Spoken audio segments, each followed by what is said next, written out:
whole layout right here. All right, so we got the starting line. We come around the first turn, and then this guy's doing quite the three-way initiation, but a tight decel into this first zone. You want to be right on the wall as it sweeps around. Then you got to punch into this inner clip too. You got to get away from that second zone there. And then this back-to-back inside zones, those are the two I'm talking about. Then right into here's where a lot of drivers had problems. It's another very tight decel. The chase is going to have to maneuver their way around the lead driver there. And then into this outside zone, which was a touch and go in previous rounds, but they changed it to a zone now. And then another really quick decel into outside zone 6. And then outside zone 7, which is kind of interesting, was also outside zone 1. So on the way back, that same zone will be outside zone 7. Very unique layout. Yeah, it's a big, unique layout. Now, we were talking about who is in the bracket, and you have Alan Hines versus Lucas Gomes, then Simon Sandman versus Vitali Azaev. We've been seeing these guys compete throughout the whole competition. We have Artem Chokov versus Devin Fancher on the right side. Reese Tatterson is the teammate of Alan Hines. He's on the bottom right of this bracket, but we do see Martinez Austria back on the top 32. There is a possibility if they go all the way through, Darius Austria versus Martinez Austria, a battle of siblings will be exciting to see. And overall, this whole bracket it's a good mix of everybody. We see Tyler Duck. Tyler Duck has been an underdog throughout the whole series, throughout the sim community, but we're going to see him yet again. But we'll take a quick break, commercial break, and we'll see you guys shortly.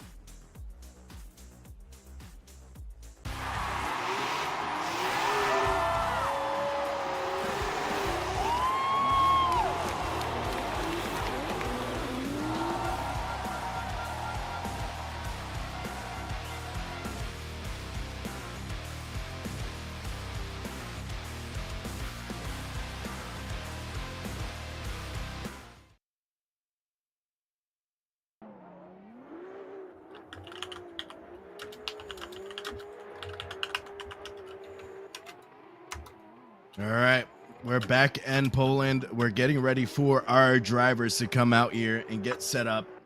Our first battle will be Alan Hines versus Gomes. And this is the sim version of Poland. That light up stadium is amazing to see. You'll see the drivers right now taking some practice laps on this track. We were talking about how some of the zones are sketchy. Decel going into like that outside zone to that wall, back again to that wall. Going straight towards a wall is a terrifying experience in real life. In the sim, it's not as terrifying because you don't have to worry about concussions or physical injuries. So what are you looking at for the drivers here in the chase? I would argue that it's still pretty terrifying because, the stakes are high here. Maybe not as terrifying as real life, but still pretty scary. And this track is nothing but walls, Every time you get going with some speed, you got another strong decel into another wall. We got the back-to-back inside clips. Not a lot of tracks have inside clips with a wall on them, but this track has 2 of them. So... or one of them? All right. Yeah, one of them, yeah.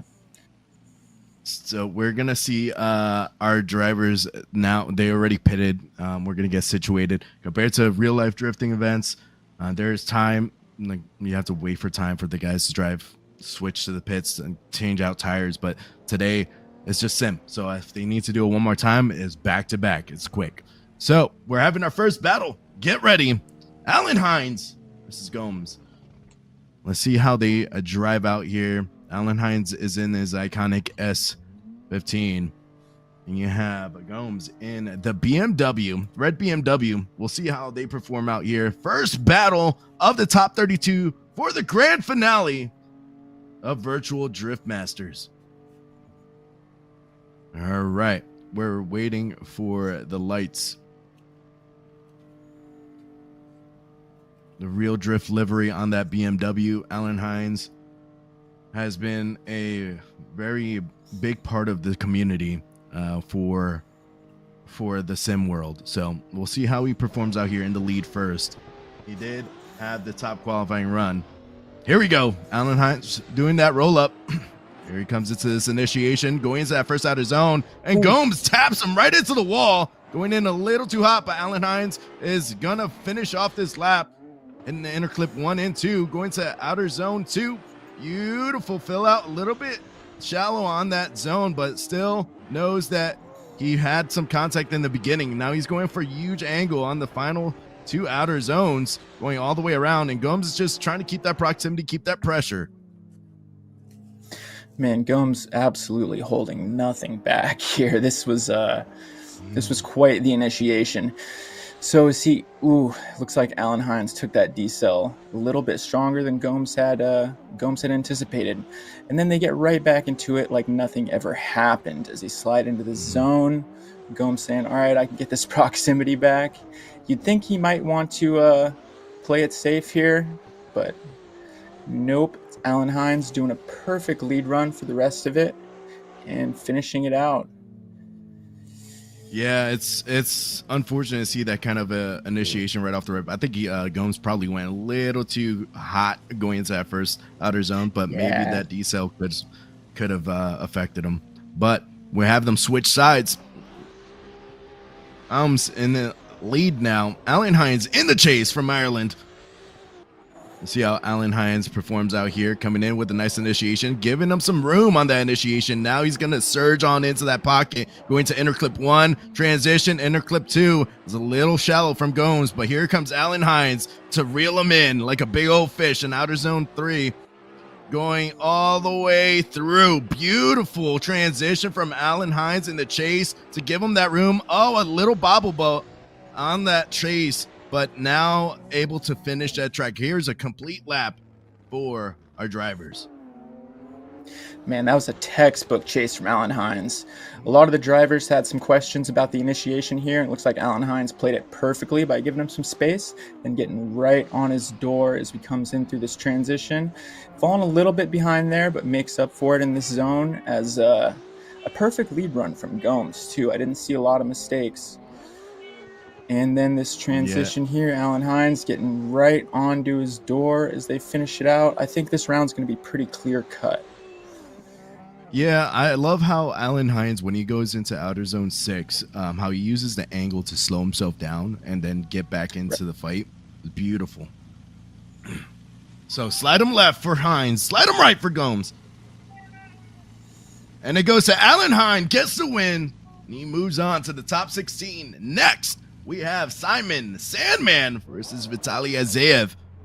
And Simon, I enjoy watching Simon drive. Reminds me of the Metallica song. So he's like out his here. Name. I love his name. He's one of the guys I enjoy. It's a good one. Him and Jaku. Yeah, that's good. Yeah. So a couple of heavyweights. Sandman. Yeah. Big heavy hitter here in the sim community. So Simon Sandman versus Vitali Azaev. And we are getting them ready.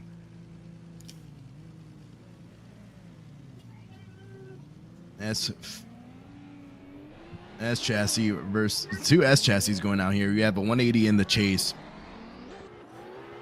Coming in. Here comes Simon Sandman. Floats on in. Oh, no. Simon taps that wall in initiation, but still able to reel it in. I think Vitali helped him a little bit. Went to outer zone 2. Let's see how Simon performs out here for the rest of the track. But, man, Vitali Azaev is keeping that proximity as tight as possible going to outer zone 2 and 3.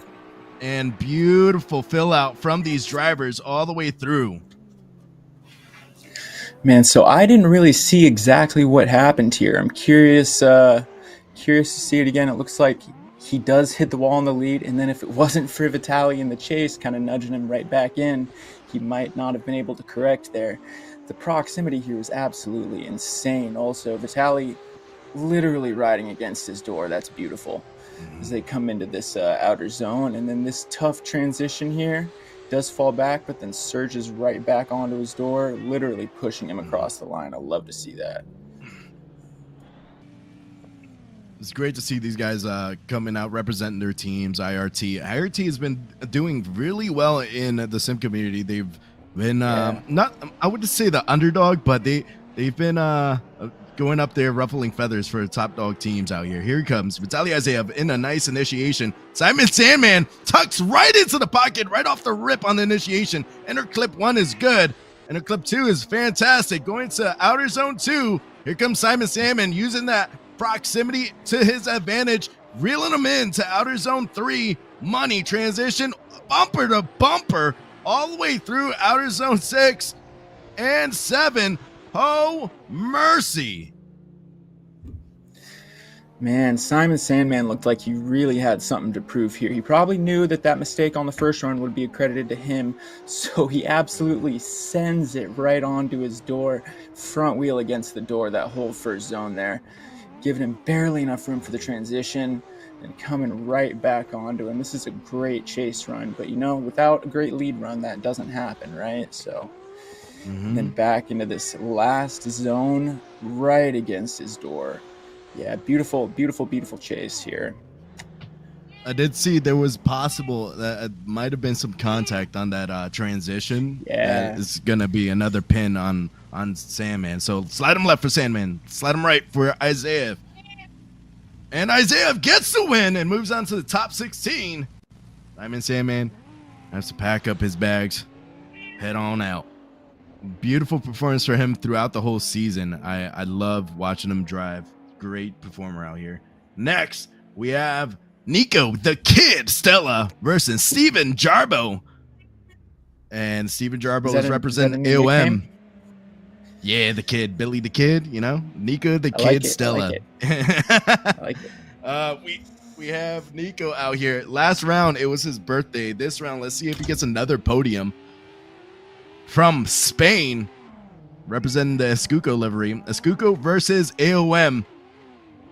Coming in with a nice initiation. Nico hits that first outer zone with the midline, filling it all the way out, going into enter clip 1. Boom. Enter clip 2 fills out beautifully. But here's Steven Jarboe keeping that proximity throughout each zone. And Nico Stella is doing a spectacular job with huge angle in outer zone 2. Transition to outer zone 3. 4 is money all the way through. Steven Jarboe is putting up a fight, keeping that close proximity. Man, it's always tough when you see a great lead and a great chase who to give the most credit to, but definitely an amazing lead here. Jarboe definitely playing it safe, not really filling out that whole first zone. Probably couldn't anticipate exactly what Nico was going to do, but Nico doing a textbook lead run. This is Steven Jarboe kind of starting to get the feel for it, getting a little bit closer. And into this last zone, he really picked up the proximity, and he's right on his door. Yeah, beautiful performance from the chase. Let's see how Nico performs out here in the chase with Steven Jarboe. Steven Jarboe has been doing a great job throughout the competition, being able to get in the top 32, representing his team. But Nico has also have been doing a spectacular job being the young buck in the whole roster. And we'll see if the young buck can take out the old head out here. AOM member coming in with a nice initiation. A tap on that wall on the initiation, but here comes Nico keeping that proximity right off the rip, unfazed by that tap from the lead driver, rubbing that back bumper against the front bumper. Huge angle from Nico Stella, keeping door-to-door mirroring angle and going all the way through to outer zone 3, outer zone 5, and 6. Oh my goodness, Nico Stella was glued on him like he had a magnet on his door. Wow, that was something. Nico's showing really what he can do in the chase here, as he leaves no room. Steven Jarboe with a little bit of wall tap there, but doesn't upset the car too much. This inner clip right against the wall, and Nico literally pushing him through it. Love to see this, as he uses his angle to slow him down a little bit rather than the brake. And then this transition into outer zone 7 / outer zone 1. Right up against him. Not exactly all the way in the zone, but he has that proximity. Yeah, especially being a lead driver, you got to make sure that you make a chaseable lead. And Steven Jarboe did a great job. Right. The big thing is that tap on that wall in initiation is going to crucify him a little bit in this battle. Overall, this these two guys have been doing fantastic throughout the whole series. I'm excited to see what culminates after this. If Nico moves on, is he going to get back-to-back podiums? That's going to be exciting. Nico, the kid, Stella. And how old is he again? He's 13? He just turned 13, I believe. Yeah. Wow. He asked me to sing happy birthday last stream. I told him, nah, I can't do that. I wish him a happy birthday. Left for Stella, right for Jarboe. And Stella gets the win. And he moves on, representing the Escuco team. Love that livery. Kid. Nico, the kid, Stella. Yeah, that was a great example of great runs from both drivers. Just he had that proximity. He had that X factor. Yes. And he was able to mirror the lead driver, which was, he has that. He's so talented in keeping the proximity and also mirroring the angle of that lead driver. Our next drivers we have coming up, Cameron Mustard versus Rasa. Cameron Mustard is another AOM. He won Finland. Amazing driver. Yep. Cameron in the lead versus Rasa in the chase. Two 180s going out here. Two different liveries. Cameron Mustard with the purple AOM livery coming in with a nice initiation, floating into outer zone 1, filling it out, using that bumper as a buffer zone for outer zone 1, riding the outer wall. Oh, a little tap on outer zone 2, another tap, it looks like. But Cameron Mustard is able to fight through that wall taps. Here comes Rasa keeping that proximity on outer zone 6 and 7. Beautiful surge from Rasa. Yeah, so I think the technique, the strategy here for Rasa was that in order to anticipate what he's doing, he's hanging back a little bit, then shallowing up the angle in order to be able to surge forward. See, he doesn't have quite as much angle, but here he's keeping the proximity. And Cameron Mustard into this last two zones as Rasa surges right onto his door. Again, not having the same angle. There he does, but keeping that proximity. It's always a trade-off, right?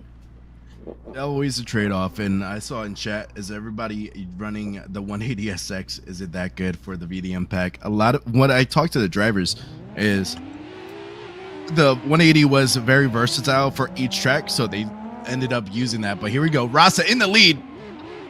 Mustard in the chase. Rasa coming in with a nice initiation going into that first outer zone. Looks like he wall tapped in the same spot. We have to take it wrong. Oh no, Mustard goes off track as Rasa just has to. Oh no, it's a demolition derby out there. I don't know what happened with Cameron Mustard.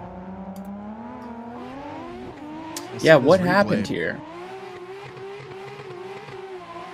Coming in outer zone 1 inner clip. Oh, disconnect? Is that an internet disconnect? It could be an internet disconnect, or it could be a lag or like a desync that forced, because it looked like Cameron made some contact with the back bumper and it just forced him to straighten out. But the judges have come to a decision right here. And Rasa gets the win and moves on. Yeah. To me, it looked a bit like when your internet disconnects and then, you no longer have any input. So whatever motion your car is in at that point just keeps going. Yeah. Yeah. Or like his wheelbase disconnected or something like that. Yeah. Yeah. Yep. Well, that's unfortunate for Cameron Mustard. He has been a heavy hitter in this, but yeah, there are some technical difficulties that happen in the sim world as well as the virtual world. So we'll see how these guys are out here shredding it up. We have the next part of the bracket on the left side is going to be Daniel Andreev versus Darius Pangalis. But it looks like this might be a bye run because I don't think Pangalis made it to the drivers meeting. So let's see how Daniel Andreev takes a hold of Poland.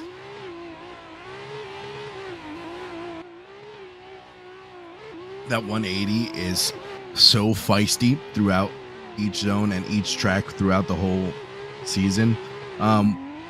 As we see Andreev go through, what are you thinking about so far, how these guys have to initiate into that first outer zone? For me, the tough thing is that the judges very specifically asked for not to start drifting right off the line, right? They want you to build speed there. But as a driver, it's you really don't want to build speed right there, right? Because you're just building speed to get yourself into that wall. So these drivers really have to manage that by not initiating too early, but still having that speed. And as a chase driver, it's very hard to anticipate what's going to happen there. Yeah, for sure. So I saw in chat, VDM, actually all these drivers are on wheel, and that a lot of the pro sim drivers do drive on wheel, and sometimes the wheelbases just give up. But here we go. We have our next battle. We have a guy saying greetings from Utah. Hello. Next battle, Sam Cuddy versus Darius, the Don Austriaca. Darius is going to be in the chase. Sam Cuddy is in the lead.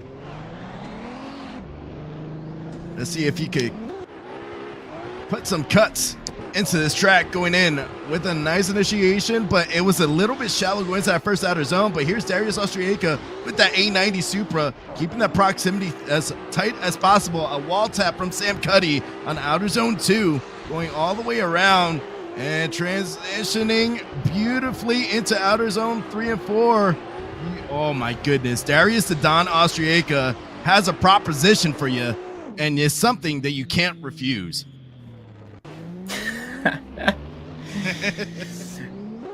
Looked like a great chase run here. A couple of wall taps from Sam Cuddy, like you mentioned. That's hard to avoid. Looks like Darius missed this first outer zone almost entirely, as he starts to finally get into his pace here on this next outside zone, keeping that proximity perfectly. That's just what we're looking for, giving him just enough space for the transition here and back into these last two. He, how did you say that? He has a proposition for you? That you can't refuse. Yeah. Oh, man. Hey, I like my godfather a little bit. You have Darius the Don Austriaca in the lead. Whereas the Sam Cuddy, he's going to be in the chase. Sam Cuddy is trying to get a jump. Darius is really consistent whenever he drives. Let's see how he floats in the outer zone 1, keeping it mid-line through outer zone 1, possibly getting told by the spotters he made contact with that wall. So we're going to have a nice, safe lead run and beautiful lead run from Darius. And Sam Cuddy is mirroring the angle a little bit too deep in the zone to be able to fall back and dive right back into the pocket on the final outer zone. Tire rub against the door. And Sam Cuddy is not refusing that proposition. He's giving them some rubber.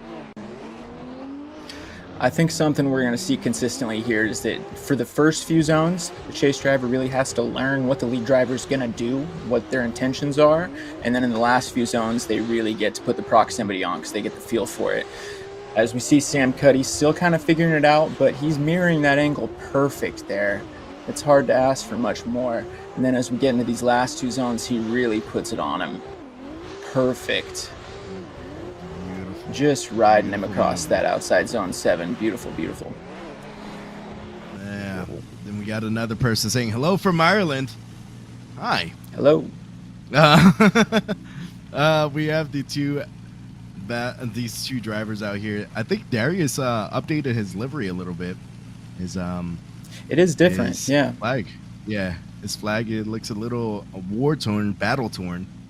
But we'll see what the judges come up with it. I think the judges are going to look at Sam making contact with that outer wall, and it's going to be like, all right, lead versus lead, chase versus chase. What's better? So Darius, as a driver throughout the whole season, has been very consistent. You see the angle is very consistent through each zone, no matter what track he's at. He's able to reel in that proximity. I love seeing that with these drivers. And we have a judge's decision. Left for Cuddy, right for Austria. The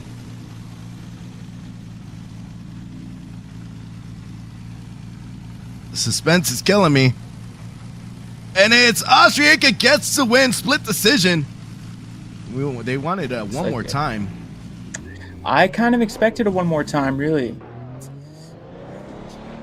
Yeah, it goes. I bet that contact had a lot to do with it. Yeah. Yeah, I was gonna say that contact was the big issue. And you see the guys driving up. The cool thing about this track, the pits are outside the stadium, and they're driving into the stadium, which is insane to see. These guys are getting the sim experience of the real world event. It's awesome. And we have Lukasz Tuminski versus Adrian Ronero. Tuminski is going to be in that S chassis. Ronero is in that A90 Supra. Tuminski comes in with a nice initiation, a little rub of the back bumper on that first outer wall. Here comes Ronero trying to dive into the pocket on outer zone 2. Beautiful fill out from Tuminski. Here comes Ronero, a Skuko livery coming out here to represent. Beautiful transition, able to dive right back into the pocket on the final 2 outer zones. A huge fill out for these drivers, a little bit forward in the pocket though, but beautiful chase. Yeah, you can tell that's definitely something a lot of chase drivers are struggling with, is staying all the way back in that zone, keeping the proximity and mirroring the angle. It's a lot. You almost kind of have to give up one at some point. But he's keeping that proximity here in that beautiful Skuko livery. Just enough room for him to keep the transitions here as they sweep around through this used to be touch and go, now it's an outside zone. And just almost pushing him across. Not quite touching him. Letting them know he was there.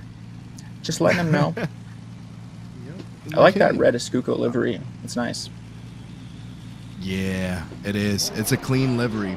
And then I see in chat, did they add personal cars? All these cars are actually the VDM car pack. But here we go.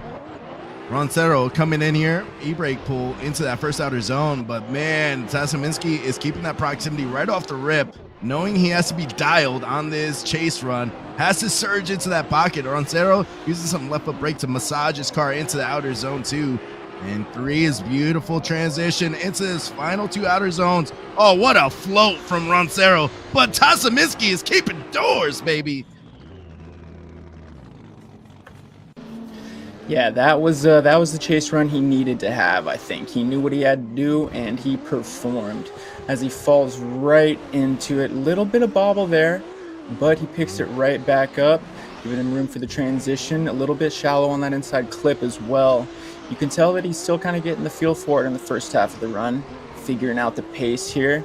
But then these last 2 zones, he really figures it out as he floats it right into the zone, pushing him across the line almost. Yeah, that's a great chase run. I think we're really seeing drivers start to figure it out, you know. We got some Skuko supporters in the chat. Vamos! Yes, we're getting there. This is only top 32 battles. This is crazy. If you guys haven't checked out the VDM.gp, check it out. The website, you're able to download the cars and track. They're released on, I would say, a week before the competition, so the drivers could practice on it, and then download the app. Be able to download the cars and get yourself situated. You could drive these cars and this track today. All right, slide them left for Tuminski. Slide them right for Ronero. And Ronero gets the win. Let's get a vamos in chat. I know one guy said it. He's hyped up for his team. Speaking of tracks, man, this track is beautiful. If you've only driven the old versions of Poland, you should check out this new one. It looks great. Yes, it's the older version. It was a lot bigger and scale wise, and then when people drove this track, it's a little bit tighter. And when these guys make these tracks, they get input from the Drift Masters guys, so a lot of it. And we have Kinsky versus Turnquist. Linus Turnquist. Linus Turnquist is another heavy hitter. Absolutely. So we'll see how these drivers get set up. They're waiting on the line. This is heat 8 of 16. We're halfway through. This is the last battle of the left side of the bracket. Man, these battles have been going fast. And let's see if these guys are furious. Coming in with this first initiation with that S chassis. Beautiful fill out on the first outer zone. Using that speed and momentum. Able to hit that inner clip 1 and 2. Outer zone 2. Ooh. Beautiful. Oh, contact. Ooh. And he gets sent into the barriers. And he's still trying to fight through like a baller. Going into outer zone 3 and 4. Beautiful fill out from the last 2 outer zones. But man, that contact, now we're going to have to look at that, see who is at fault. I think if I could just put my 2 cents on it, I think something that we're seeing a lot from the chase drivers here is shallowing on angle in order to keep that potential to be able to surge forward if they need to, depending on what the lead driver does. And here he just doesn't really take the decel. That chase driver got a little bit too aggressive with that surge, but finishing out the run like nothing happened is pretty impressive. Yeah, if this was real world, the run would end. Oh yeah, you'd be done. You'd be done. But we have them switching sides. Yeah. Rear bumper delete. Right. Here we go. Turnquist in the chase. Actually, Turnquist in the lead, coming in here with a nice initiation with that BMW. Let's see if he gives a great lead run. Let's see if Winsky is able to chase down Turnquist. Oh no, a huge bobble on outer zone 2 from Turnquist. That might seal his fate. This is mid-line 2 all the way to the final 2 zones, keeping a mid-line on those outer 2 zones. And able to fill out that track, unfortunate for him. So now the question is, was it something in the lead that caused him to have that bobble? I wasn't entirely sure here. As looks like he might have done that all by himself. Looks like he took that inner clip a little bit shallow and then just not entirely sure what happened there. And as we come into this last 2 zones, again acting like nothing happened. Linus pushing him across the line. Yeah, that was an interesting little mistake there. With this whole track, if you're not online, like it looked like he missed inner 1, and that just he had to kind of readjust. And when he was trying to float into that outer zone, he was going too hot into that zone, and he had to like kind of slow himself down and then get back on throttle to kind of get back into the zone. But judges have made a decision. Left for Kinsky, right for Turnquist. And Kinsky gets the win. Turnquist has to pack it up and head on out. Now, that was the left side of the bracket. And we are at the right side of the bracket of our top 32 battles. Exciting turn of events out here. We got people in chat excited for their drivers. Now we're gonna have basically what we do usually is for one half of the bracket we'll have a server refresh for the right side of the bracket, and they'll continue on until we're at the final 4, and then it's more fast paced. So looking at this bracket and looking at everything getting set up, we have Hines. He's going to go against Vitali, which is going to be an insane battle on the left side. We have Rasa versus Stella, which Rasa, he's not very, I'm not familiar with how he drives as often. I love the underdog kind of mentality behind it. So Nico Stella versus Rasa, he should never underestimate anybody. But out of this whole bracket on the left side, who are you looking for? Let me just pull up this bracket. So we have definitely Alan Hines is going to be interesting. We got Jaku. That's... Sorry, go ahead. On the right side. So Andreev versus Austria is going to be a tight battle as well. Ronero versus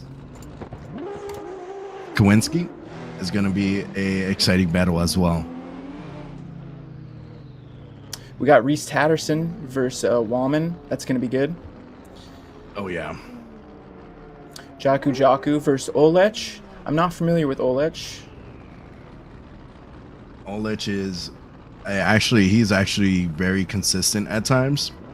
Not too sure how he is comfortable with this track. These guys practicing on the practice laps. So when the server reset happens, they have practice laps to make sure that the ping is good. You just saw them thread the needle from inner clip 1 to the final outer zone. It's actually insane to see these guys. You see the lights on the left. We have actually someone controlling those lights. They're all pulling in from the parking lot to get ready for battle. And this is so crazy to see. From real life to virtual. Do we see a 3-man tandem going on there? What's going on? I love how I think it was, there's a bad collision. It was supposed to be only 2 sets of tandems on the track at once, but I think we're going to see a bit more than that. Somebody in the chat said unprepared. I know, I'm sorry, I was unprepared here. My bad. It happens. So, good morning from Washington. Hello. Oh, good morning from Washington. Good morning from Florida. Speaking of the bracket, we got... oh, sorry, go ahead. Oh, we have the first battle coming up. Tarasov and Kubarev. Tarasov is going to be in the lead, I believe. That's what I was going to say. This should be a good battle here. Yeah, I knew you were going there. We are in the same wavelengths. Tarasov in the lead. Kubarev in the chase. Kubarev gives him a lot of room on initiation, and now he's going to try to reel him in throughout each zone. Tarasov is right there. Oh, no! Contact on that outer wall going into this first touch and go, or the middle touch and go, going into the final 2 outer zones. And Tarasov is doing a great job on filling out each zone, but that hiccup on the lead is a big one. So this is kind of uncharacteristic for Kubarev here, giving him a lot of room. I don't know if he had an issue off the line or just wasn't anticipating how fast he would be. And then as he tries to pick it up, looks like the lead did that all by himself, but that was a blessing for Kubarev as he uses it to get onto his door in the proximity. Looks like the cars are just tuned a bit differently, struggling with the grip here.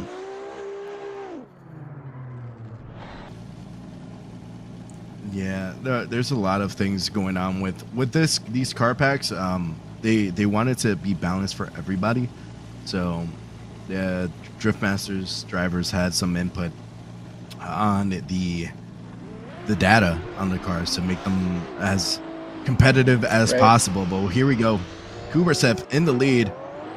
Looks like he has an advantage on the second lap. Beautiful initiation.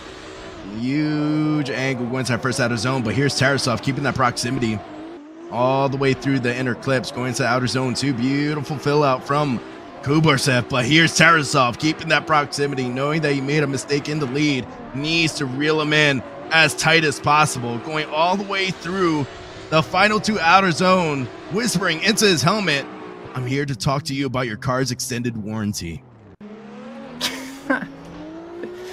So I think this run here really goes to show that it wasn't as much as Tarasov trying to run away as much as it's the cars are just acting differently. As you can see, Tarasov car just having to get on the brakes and surge, then get on the brakes. Perfectly mimicking the angle through this section though as they get into the last 2. Again, a little bit shallow on the angle, pushing him across the line. I think the judges will probably favor proximity for this decision. Yeah, but if you're going lead versus lead, chase versus chase, Kubarev had a cleaner lead run for the chase. So we'll see how the judges have deemed this. Right for Kubarev, left for Tarasov. One more time battle. Oh, looks like that was equal mistakes from both drivers. I'll get a deliberation from the drivers real quick. And it looks like I did get a reasoning. The lead runs both had a lot of mistakes. Stanislav was no angle and made contact with the wall, and then Kubarev was wrong line and a lot of corrections. So we're gonna get one more time battle, our first one more time battle on this top 32 bracket. Kubarev in the chase. Tarasov in the lead.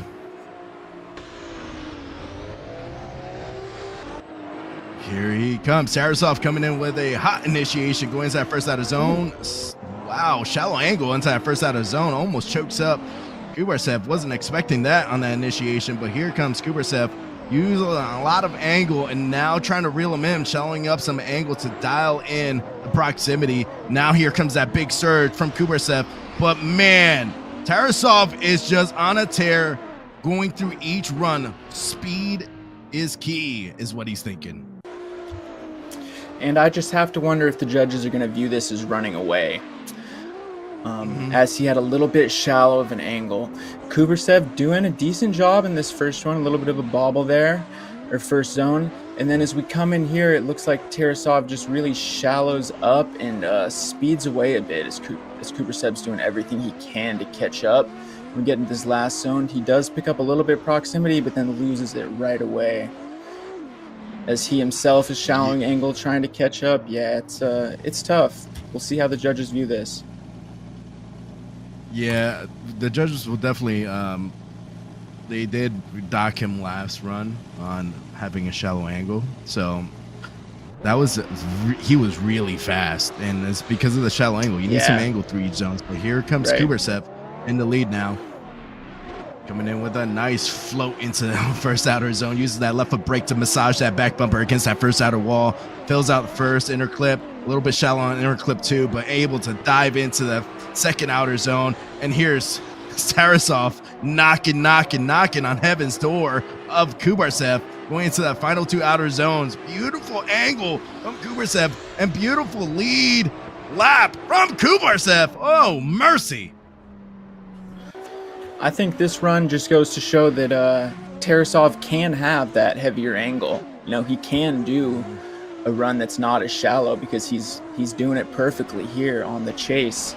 And a great lead run from Kubarev. My 2 cents would be that Kubarev has a better lead run here, but Tarasov putting on a great chase run. So I don't know which way the judges will go with this one.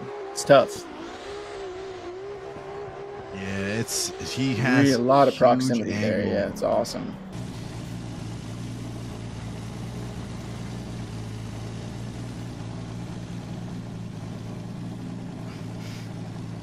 All right, I think the judges have come to. Yeah, they've come to a decision on this. We're lead versus lead. Kubarev right, Tarasov to the left. Kubarev gets the win. And I do have the judges' critique on it. Stanislav lead without angle at all. You couldn't chase that. And that's what knocked him out, man.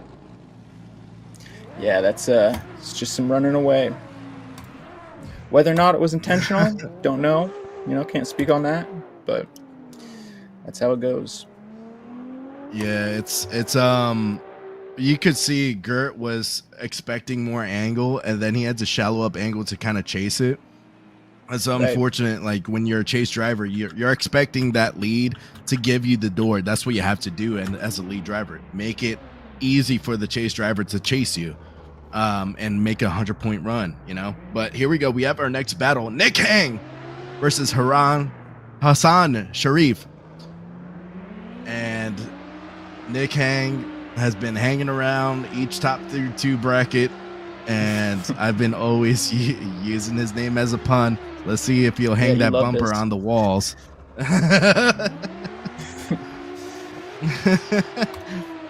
I love commentating these guys. These guys are awesome. They enjoy doing this as well as I enjoy commentating them. And Nick Hang is actually barely hanging into that first outer zone, hitting that inner clip. Good. Went to outer zone 2. Oh, some contact made from Sherif. Sends a mock Jesus into the wall. And Nick Hang is able to hang on to his wheel so he can continue on toward this final 2 outer zones. I was wondering what you were going to say there. And he's able to hang around. All right, here we go. So Hassan definitely completely missing this first outer zone. You could tell he just wasn't sure what Nick Hang was going to do. And then just, looks like he might have let off in order to hit the decel, but that caused him to straighten out. I can't really say. And Nick Hang just taking that bump as some momentum to finish out the run. Yeah, Nick Hang got punted into that wall. Yeah, straight up. Here we go. Hassan Sherif in the lead. Nick Hang in the chase. I see you, chat. Sent some mock Jesus. Nick Hang is gonna try to hang on to Sherif's door. Sherif comes in here with a nice initiation, keeping the midline. Here comes Nick Hang, keeping that proximity right off the rip, hunting the inner clip and going into outer zone 2. A little bit of a bobble from Sherif, but able to fill out the outer zone 2. And here's Nick Hang just rubbing that bumper against that door. Transition is money going into the final 2 outer zone. And Nick Hang is able to dive in a little bit forward in the pocket, tire on tire, but completed a good chase lap.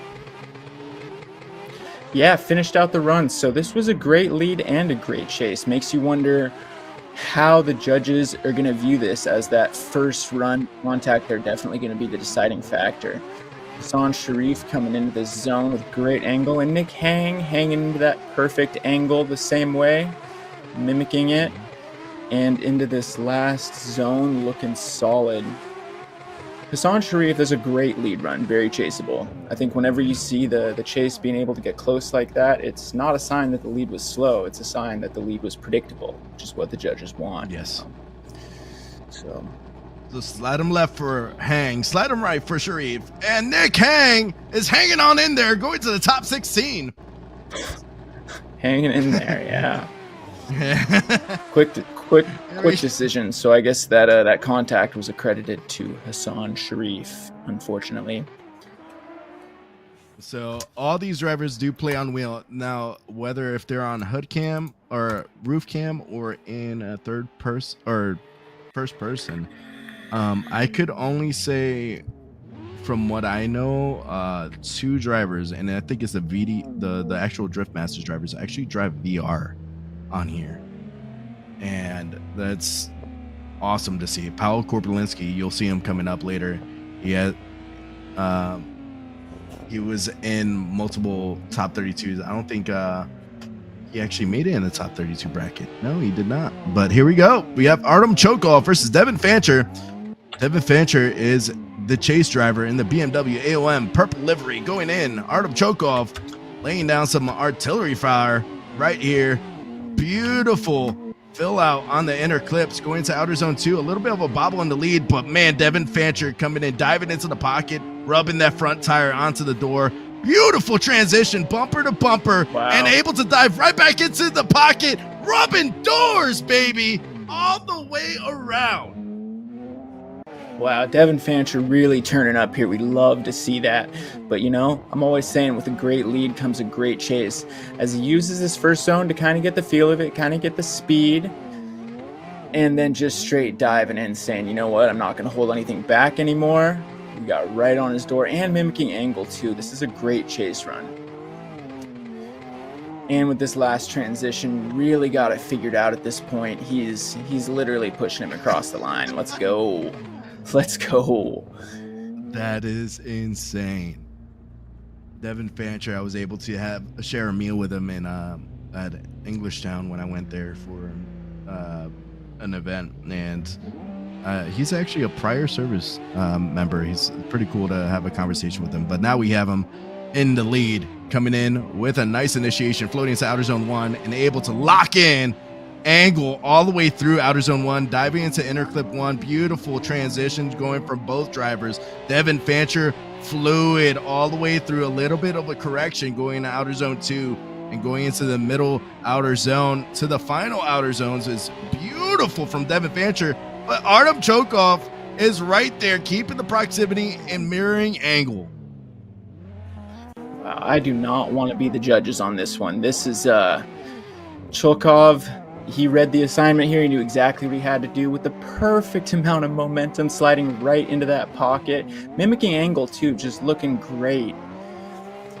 Lead to lead, I don't see much of a difference. Chase, he might even have more proximity here. Chokov doing an amazing job mimicking that angle perfectly, sliding right into that pocket and not going shallow on the zones either.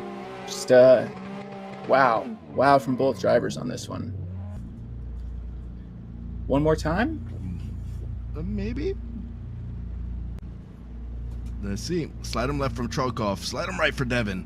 And Chokov gets the win.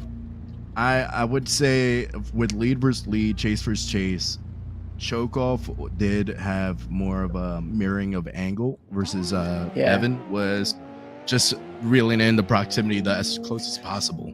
It was consistent. It was a little bit more consistent. Yeah.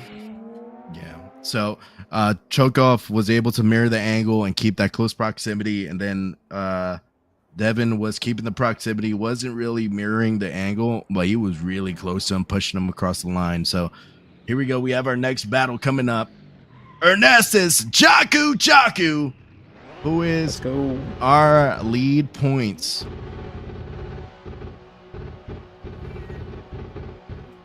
Jaku versus Oleg. Jaku Bellis is a great driver, great personality, cool to talk to. Yeah, embrace the nickname Jaku. It's on his spoiler going into that first outer zone. A little bit of a bobble into that first outer zone, but here's Oleg trying to keep that proximity with that A90 Supra going into that chase and diving into outer zone 2. Beautiful fill out from Jaku using that angle, speed, and aggression that he needs into that middle outer zone. Beautiful fill out as well on the final 2 outer zones from Jaku. And Oleg is just keeping that proximity consistent throughout the lap. Yeah, it looked like Oleg really chose to mirror angle more than have that on the door proximity. Definitely took this first zone to figure it out a little bit, giving a little bit of room there, but like I said, mirroring that angle perfectly.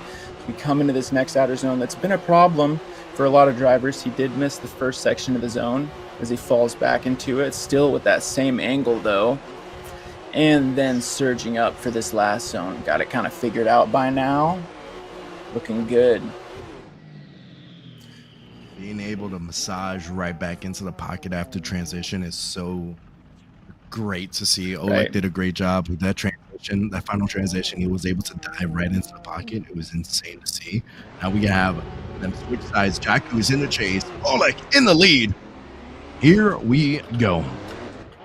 Oleg coming out here with a nice float into the first outer zone, but it looked like a huge decel going to that first outer zone that Jaku had to check himself up on. A beautiful transition in the first inner clips, going all the way through, all the way in outer zone 2. And here's Jaku trying to reel him in, dive into the pocket. Let's see how he does on the transition.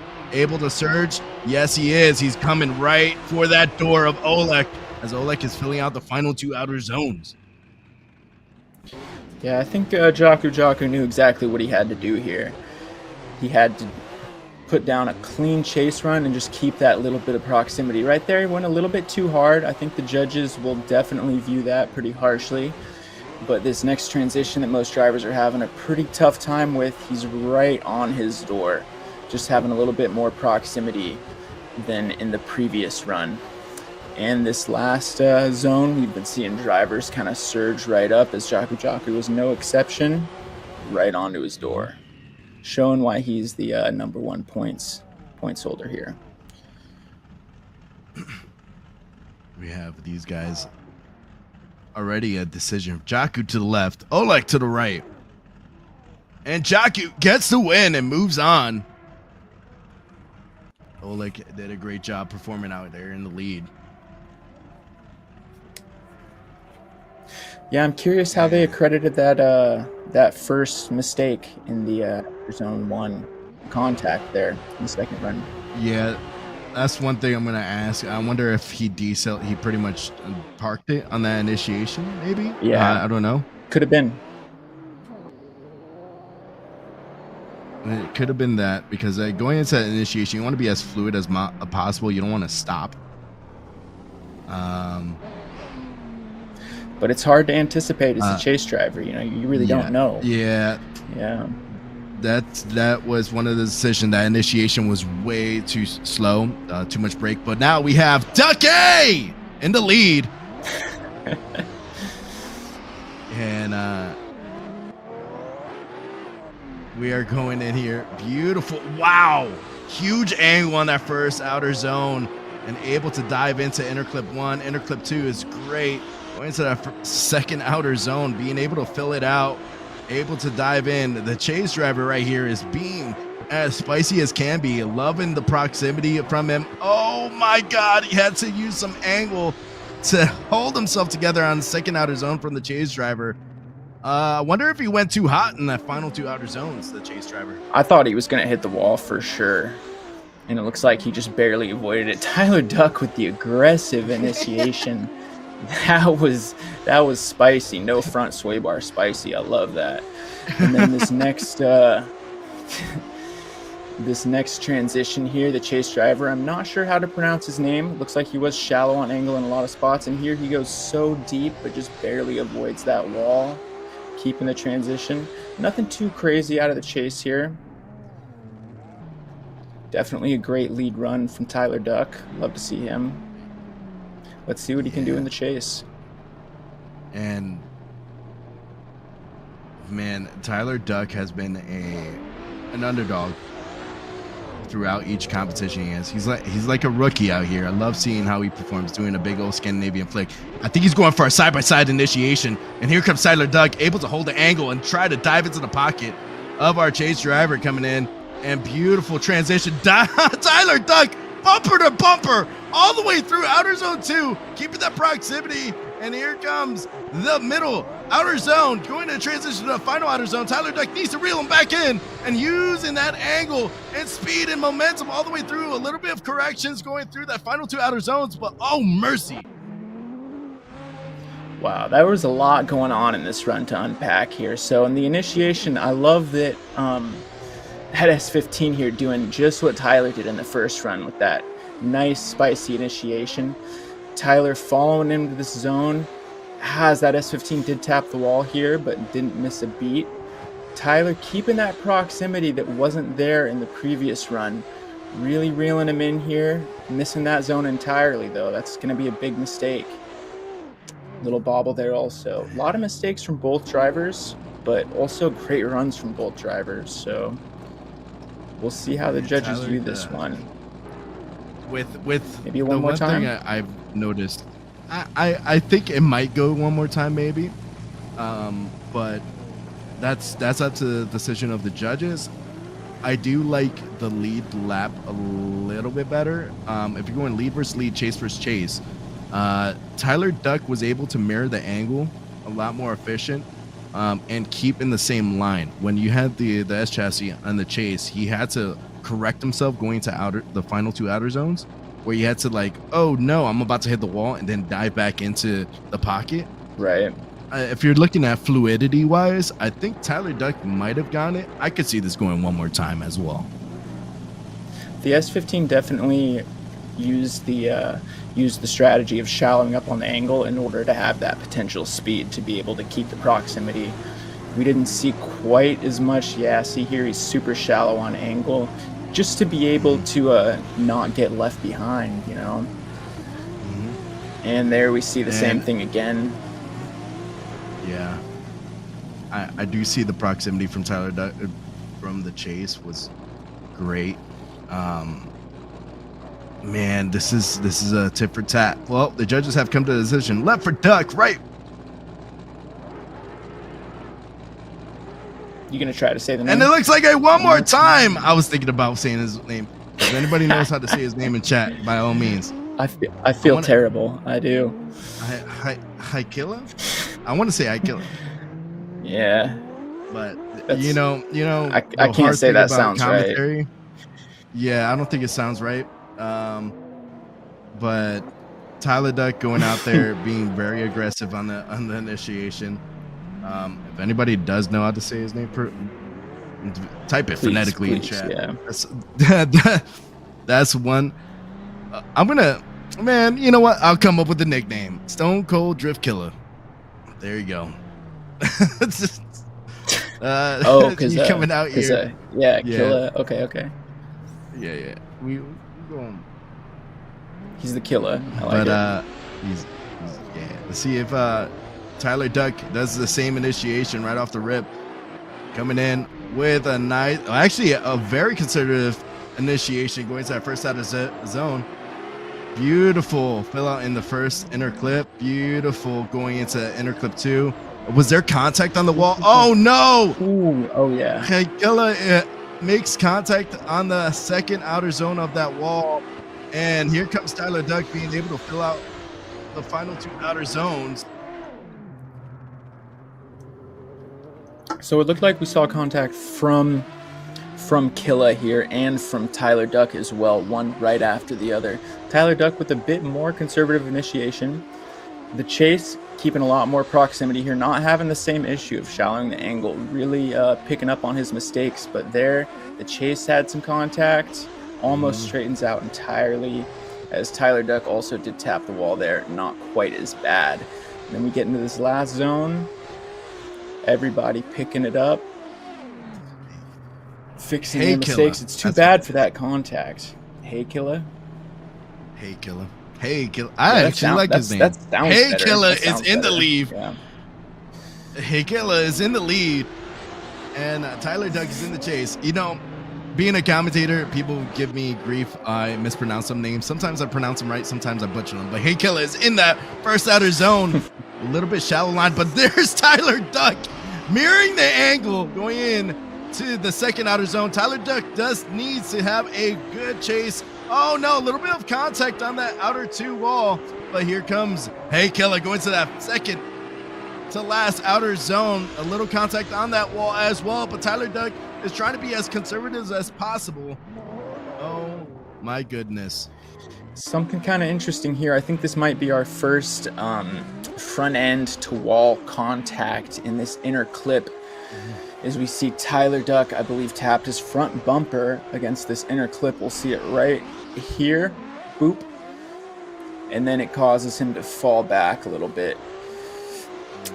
Hey, Killa doing a great lead run. Tyler Duck really just needed to keep his proximity here and missed it for a bit, so it's going to be another tough job for the judges. Yeah, I wonder if the judge is going to look at Hey Killa's outer 2 if he was riding that wall. Right. If that's going to be a crucial mistake. Tyler Duck to the left, Hey Killa to the right.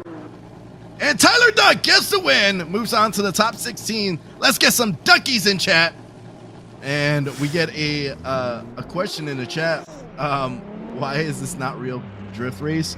So these guys, virtual drift masters, the guys, the real drift masters drivers, they wanted to use this opportunity, use the sim as a practice. And then they were like, let's make it a series. And this is what you get. We have a series, a virtual series that people, fans of drift masters, are able to compete with real life drift masters. I said drift masters a lot in that sentence. Crazy. There we go. A couple more names here. All right, we got Winsky, Gasawaski. Yeah. Man, tongue-tied. Gasawaski versus Pinkiewicz coming in here. Pinkiewicz is able to keep that proximity right off the rip on that inner zone, that first outer zone. Inner clip is good. Gasawaski is able to outer 2, keeping a considerate angle all the way through outer 2. Beautiful transition to the second last outer zone. And my goodness, beautiful lead lap from Winsky. Yeah, that was a clean lead run. Winsky, you said? Yeah. Yeah, we need some nicknames here. Looks like the chase comes on with shallow in that angle in order to keep the proximity. That's something we're seeing a lot of, but he is keeping the proximity though. And here he starts to mirror the angle pretty well as the lead is just riding the wall. Great lead run. And then a perfect transition all the way into the zone. But the chase is doing a great job here too as well. So he'll have to put down quite the lead run to, or quite the chase run to compete with this.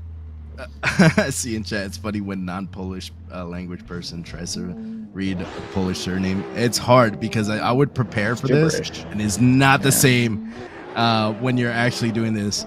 But going to that first outer zone, oh my goodness. Pinkiewicz is able to keep that proximity. First outer zone, beautiful transition from both of these drivers. And here comes Pinkiewicz, keeping that proximity, falls back a little bit, then dives right back into the pocket. All the way through the middle outer zone. Transitioning is all the way through the outer zones.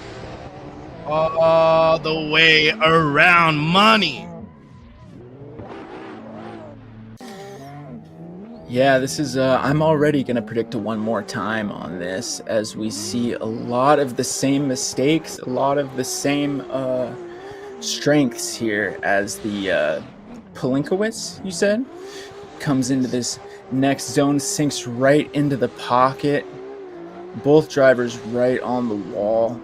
Yeah, this is a great chase, great lead. I definitely don't want to be the judges on this one. Pinkiewicz is not able much to keep that proximity, and it's yeah, crazy, man. I don't have much to say about it. They were both great leads, great chases. Have fun, judges. You know. Love commentating these guys. I hate the judging sport. I was goofing around with a couple people that are fans of drifting, and I would randomly say 0. They zeroed their run. He's like, they didn't zero their run. I'm like, they zeroed the run. Right. I said it, so it is. Pinkiewicz. Okay. And let's see. Pinkiewicz gets the win and moves on.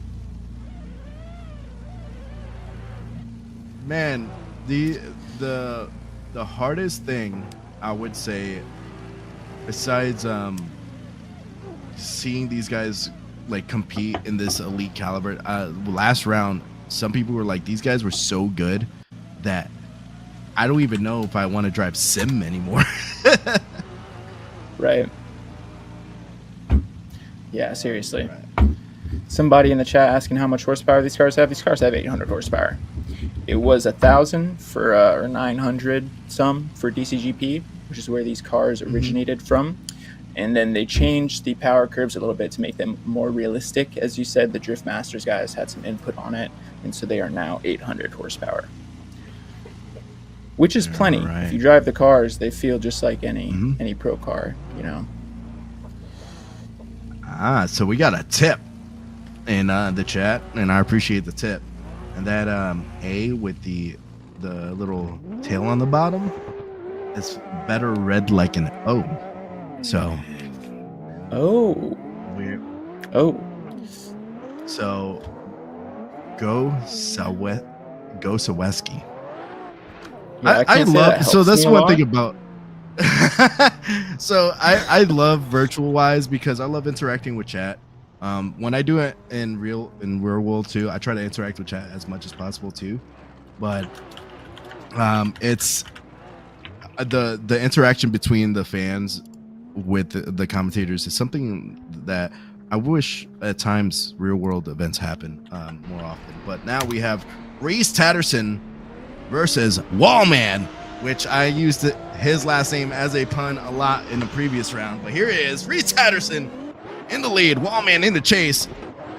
Reese Tatterson coming in with a nice initiation, filling out that first outer zone, keeping the midline all the way through that, hitting the inner clip, midline as well, then diving into inner clip 2. Beautiful and huge speed and momentum in outer zone 2. But here comes Wallman, keeping that proximity with that RX-7.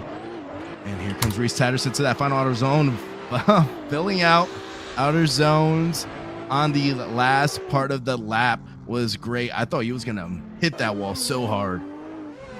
Yeah, definitely. But I've thought that for a lot of drivers, and it has not happened. Well, it has happened a few times, as Reese Tatterson's a little bit shallow in the first zone, but he does come into it right against that wall with the front bumper on that inner clip. Wallman definitely sacrificing some of the zone in order to keep the proximity here, mimicking the angle really well, though, as Reese Tatterson's really putting it together for the lead run, and Wallman right against that, should I say it? He's against the wall, man. Yeah. There you go. Wallman in the lead. Just had to pop that off real quick. Wallman in the lead. Tatterson in the chase. Here we go. Second lap of our battle. Wallman coming in with a nice initiation, going to that first outer zone. Here comes Reese Tatterson massaging the car to keep in that pocket. Beautiful inner clips from Wallman, going into the second outer wall and able to keep that mid line. I think he's being very conservative on his line, going to this middle outer zone, transitioning all the way to the final outer wall. Beautiful fill out from the lead driver, but here's Reese Tatterson being able to massage the angle and keep the proximity alive. Reese Tatterson really mimicking the angle in that second half of the run. It was really noticeable to me, the exact same angle, and doing a pretty good job of it here as well, as they sweep around right against the wall with that front bumper. Reese Tatterson missing the first part of the zone, but we saw Wallman do the same thing on his chase. So I think that'll be a deduction for both drivers equally here, as Reese Tatterson mimicking that angle. You can see from this view perfectly, it's the same. Little bit of a bobble, but that's a great chase run. Yeah, Reese Tatterson Judges is are not getting a break. Yeah, Reese Tatterson is a previous Virtual Drift Masters champion. And we said earlier, Jaku is in the lead to see the standings. Reese has been struggling a little bit throughout the whole season, but if he gets a win, this is definitely a step in the right direction. Slide him left for Reese. Slide him right for Wallman. And Reese Tatterson gets the win and moves on to the top 16. And we are going to our final battle of our top 32. And it's going to be Martinez. This is Dezado. Somebody in the chat said this would be good if damage is on. Damage actually is on. The cars do not have visual damage, but if you hit the wall or anything like that, your car does take damage. Mm-hmm. And after this top 32, there is going to be an interview with Alan Hines and Lukasz Tuminski that we had. We incorporated interviews during our break, so that's pretty cool. But now we have Martinez, Austria in the lead, and Dizado in the chase, coming in with a nice initiation to the first outer zone. Martinez is able to fill it out. I told you that Martinez has been practicing with his brother, Ari Sedan Austria, but able to fill out each zone, being a good lead driver. But man, the chase driver in that 180 is keeping that proximity as close as possible all the way through. A little bit of a bobble and correction in the chase, but able to be right in the pocket of Martinez. Is it Ziadon? Ziadon, maybe? I'm so sorry, my guy. As he misses his first outer zone a little bit, but then picks up his depth into the zone as well as his proximity, doing kind of the same thing here on this next outer zone, but he's definitely not losing proximity, that's for sure. And we come into this next zone, is now he's still doing the same thing, misses that zone, but staying right on his door. The judges will take note of that. Yeah, we have them switching sides. The 180 is going to be in the lead, and Austria is going to be in the chase. Here we go. Austria versus Don. coming in to that first outer zone, being able to fill it out, keeping on a shallower line, but Austria is keeping that proximity as clean as possible. Going to outer zone 2, beautiful fill out from both of these drivers. But man, it looks like Don is keeping a little bit shallower line compared to Martinez. Going to outer zone in the middle to the final 2 outer zone. Beautiful fill out, smooth and consistent, beautiful lead run from Don.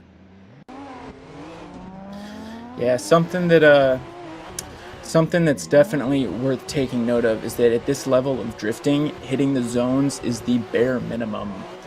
So when a driver does miss at least partial zone or a full zone, it's on full display. Austria doing a great job mimicking the angle here as the Don comes into this next and last 2 outer zones, filling them out all the way, but Austria also and mimicking the angle perfectly. I think that that proximity and line from the lead run of the Don, I'm gonna don him that. Yeah, on that first run is gonna be 2 a deal Dons breaker in this series. But who's the other one? Yeah, well, Darius the Don Austriaca, man. Oh, right. Yeah. So we're having these guys, the judges deliberate. Like I was saying before, we'll be taking a break after the top 32, and we'll show the top 16 as well, and we'll see an interview from the voice of the line of DCGP with Alan Hines and Lukasz Tuminski. And it's going to be a fun interview. I'm excited to see what comes out of that. It's really cool.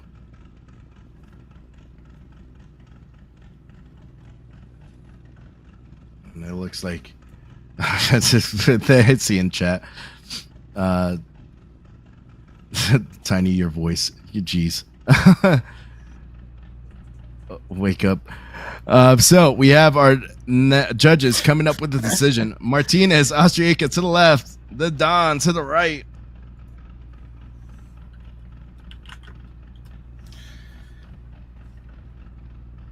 It's a split decision, but Austria gets the win and moves on. And that is our top 32 battles. Man, this bracket was wild. We got Reese Tatterson versus Austria, there Martinez Austria. On the bottom right, see Tyler Duck going into the top 16. I believe this is the second time.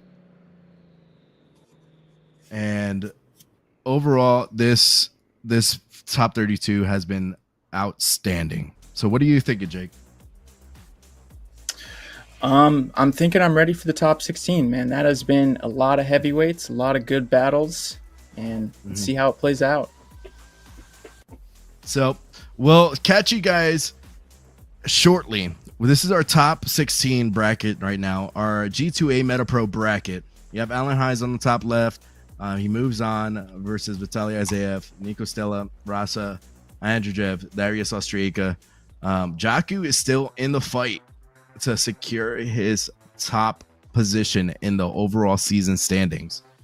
And we will get you guys situated with the exciting adventures. There's going to be some commercials here from our sponsors, G2A, Meta Pro, and Drift Masters being associated with this. We greatly appreciate you bringing the fans into the sim world going against the drivers.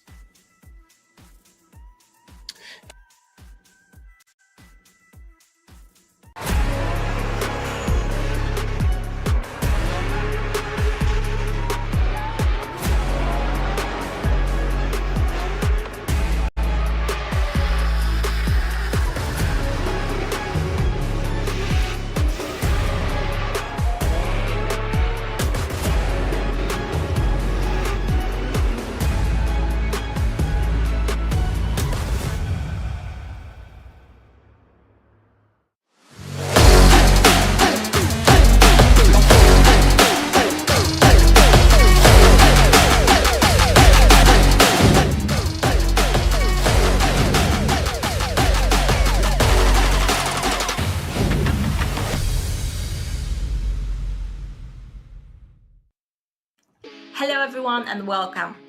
Alan, I feel like I don't have to introduce you to anyone. You've been involved in sim drifting from the very beginning, and you are one of the most recognizable figures in this world.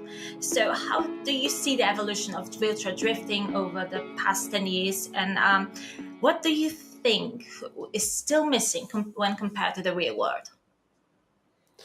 Look, I've been in the sport for quite a while. I've started sim drifting, especially on a competitive level. I think it was like 2017. So I've had quite a few years, under my belt, let's say. But I remember when it was just like 8, maybe 10 drivers, and it was just all a bit of fun. We would barely get a 70-point score. That's kind of how it was. And it's now transitioned into where you could barely even qualify for a top 32 event with a 90-point run. It's kind of mind-boggling. There's 120 drivers qualifying for an event. It's over 2 days of qualifying. It's like things you'd never hear of in the real world. So that part of it has progressed a lot, and even the level of driving, every single battle is a final. It's absolutely, it's gut-wrenching, to be honest with you, having to deal with all of that kind of pressure. But, I think for comparison to the real world, there's the times where I viewed that we're actually 5 years ahead of the real stuff. I feel like that there's times where, our driving is so much of a higher caliber when you compare it to the real stuff that it's like, how are these guys doing it? They're all robots, they're all cheating, but we're obviously not. But, that's just how it is. But, there are things I do feel like that we can work on to improve. And I think one of the biggest things that I would like to see moving forward is having that transition for sim people, sim drivers who don't have the privilege or the opportunity to make their own program or drift in the real world, have that transition opportunity for sim drivers. And I think that would be a really cool project to have really see kind of sim drifter with the right people, with the right tools and stuff behind that person to be able to really progress moving forward. And I think that's what I would like to see, and I think that would be, a very interesting project for even real pro drivers to kind of witness to see, is this really doable? Definitely, that sounds great. And you see, guys, we are doing great. So you're known for creating excellent setups for Assetto Corsa mode, which are used by many drivers in top leagues. Do you think these skills can be transferred from virtual world and adapted to real cars, or is this knowledge only useful in the virtual space? Yeah, it's a great question. I find that from my experience, I've definitely learned a lot from, put myself in that position and looking for perfection, right? Because I think that's what I try to operate Hines setups, is to have that level of perfection, making sure that, whoever uses it, they literally have the best potential setup to, that would get them to the top step of the podium or to give them the most amount of confidence on the virtual track. So for me personally, I've definitely learned a lot. I think it's not so much that can you copy and paste settings from the game to the real world. I don't think it works one-to-one like that from my experience, but I would say the mindset of how to get to that point is actually quite similar. Understanding what the car is doing and trying to figure out, does it need more of front or more rear or something like that to get better balance. All of this transfers to the real world, and I think once you have a better understanding of the fundamental physics of it, transferring that to the real world is actually quite similar. But at the end of the day, it all comes down to experience. It all comes down to, putting pen to paper and actually trying experimentation. And for me, that's the most enjoyable part with all of this. I love experimenting and trying new things. And always searching for perfection is definitely a key to that. So, to answer your question, simply put it is. Definitely the experience and the hard work. So everything is going great in Irish Drift Championship. You're currently fighting for the overall championship. So how do you see the season from your perspective? And if you can share, what are your plans for the next season? It would be definitely great to see more of you in Drift Masters. Yeah, for sure. Look, the IDC this year has been absolutely amazing. We've had some really great success. I think we've been on a 4 or 5 podium streak all year. It's nothing to match of James Dean, of course, but for myself as a goal, as a driver, I always try to win every single event possible. And this season, we've been getting very close to finishing top step almost every single event. And I think that is, a testament to, I suppose, the passion and the effort that we put into the project. And for the last 2-3 years, we've had some pretty bad luck, and it's really nice to see the tables have turned. and not so much in a progression point of view, but for a point of view that it's moved forward quite dramatically in that we're actually fighting for a championship, and we're in the lead a little bit, and it's not as comfortable as I would like it to be, but we're going into the last round in a very, very good position, and I can't ask for more for that. So hopefully, at the end of next month, we will have that top step, that trophy. That's kind of what I've been dying for over 20 years when I started seeing the sport for the first time. And hopefully we can get it. And, if we get it, maybe we can do a bit more stuff next year in Europe. And I suppose certainly that is the goal. That is my dream, is to definitely do more outside of Ireland. I've managed to travel in the past between, in Europe and the Middle East and stuff like that. So definitely it is the goal, and hopefully we can make that happen. But, just like anything can happen very quickly. Next year we could be doing a full season, we could be doing a part season. I really don't know. I suppose I'm the only person that will know, but we won't know until probably very close to the first round. So we'll see what happens. I'll keep my fingers crossed then. So thank you very much for your time. Thank you.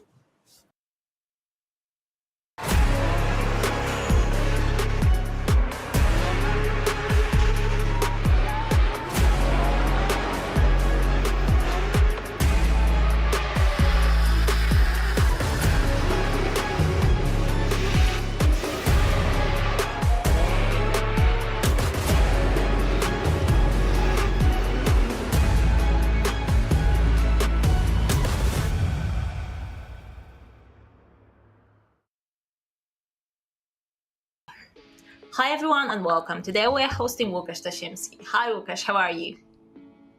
Hi Evelina, I'm fine, I'm good. And how are you? Great, thank you. So, you've been active in virtual drifting for many years. You run a drift school in real life and you also compete in real world competitions. Like, how do you manage? So, what do you think? Were you able to immediately participate at a high level in real life competition thanks to sim drifting? Yes, because drifting on the simulator gave me a lot of, because I was prepared without training in the real world, and I compete in a real competition last year in the highest national league, and I am in the same level with my friends who compete several years. Awesome. So, if someone wants to start their journey in drifting, if someone wants to compete in the future, do you think, would you recommend starting training in virtual world first? Yes, of course, because it is the cheapest way to prepare for a real sport and to see whether a person in a situation for it. And nowadays we have such a nicely reproduced physics that I can actually prepare us to enter this world. So, in 2 weeks, you'll be participating in the final round of Drift Masters at the National Stadium in Warsaw. That must be an incredible feeling. Could you tell us more about your preparation for the event? Well, in the next round of Virtual Drift Masters, we have round in the National Stadium, which is a very well reproduced. And this will also be a large part of my preparation for the National Stadium. And I plan to have 1 or 2 training sessions in the real world, and we will see how I do. I will keep my fingers crossed and see you in 2 weeks in Warsaw. Thank you, Łukasz. Thank you very much. Thank you, Evelina, and see you soon on the stadium in the final round.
Ladies and gentlemen, welcome back. I do see Jake getting his thing set up in the background, but hey, how's it going, guys? Top 16. It's been exciting. Top 32 has been absolutely incredible. What do you overall the battles that are coming up here? We have Alan Hines versus Vitali Azaev, Nico Stella versus Rasa, Andreev versus Austria, Ronero. And one exciting battle I'm looking at is Artem Chokov versus Jaku. Those two have been battling it out throughout the season. Tyler Duck in the top 16 is exciting as well to see. But then you have Reese Tatterson against Martinez, Austria.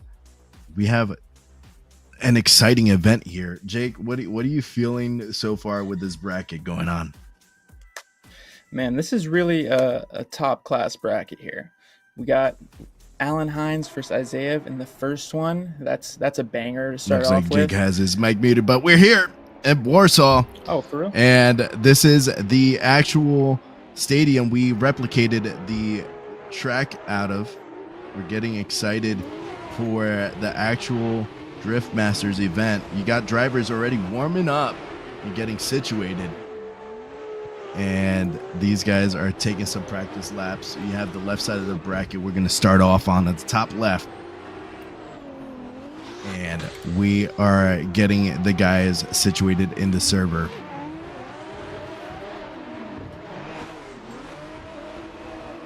Looking out, you see the fireworks going off. The stadium lights up at nighttime. You got these guys practicing it out right here. And looking at Assetto Corsa. Assetto Corsa is the simulator. We have our sponsors, G2A, MetaPro. VDM.GP is where you could get the track and the cars getting situated there. Overall, if you ever want to purchase some merch, definitely go out there, use the code VDM, get 15% off at shopdm.gp. We have our first battle coming up. We have Alan Hines versus Vitali Azaev. Here we go. Alan Hines, the Irish lad from Ireland, and we have him in the lead. Speech impediments coming in hard, but here comes Alan Hines coming in harder in that first outer zone. Beautiful initiation, and here comes Vitali Azaev keeping that proximity all the way through that first outer zone, transitioning his money all the way to outer zone 2. Beautiful fill out from Alan Hines going into the middle outer zone, transitioning all the way to the final 2 outer zones right there. Beautiful lead run from Alan Hines, and Vitali Azaev is keeping that proximity with that 180.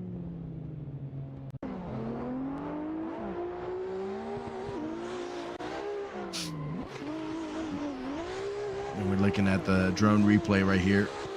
And man, Alan Hines is able to fill out each zone so far, keeping a midline on outer zone 2, going all the way around and going to the middle outer zone. Beautiful fill out on each of them. But I think the struggle right here is keeping that deeper line, especially in the top 16 battles. He's able to fill it out even further on the final outer zone. But we'll see them go back the second outer zone. Here we go. Oh. Alan Hines, Vitali Azaev, or Alan Hines in the chase, Vitali Azaev in the lead. Beautiful initiation from Vitali Azaev going into that first inner clip. Beautiful and deep as possible. Here's Alan Hines diving into the pocket, rubbing that front tire all the way into that front pocket, all the way around outer zone 2, going to the middle outer zone, into the final 2 outer zones. Beautiful proximity from Alan Hines on that final outer zone. We have Vitali Azaev going in.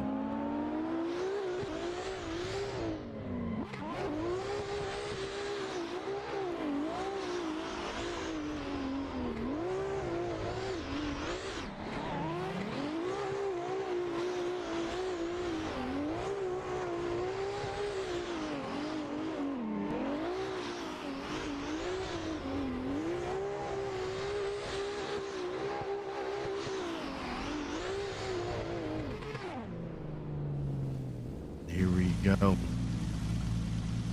We have the judges going on there.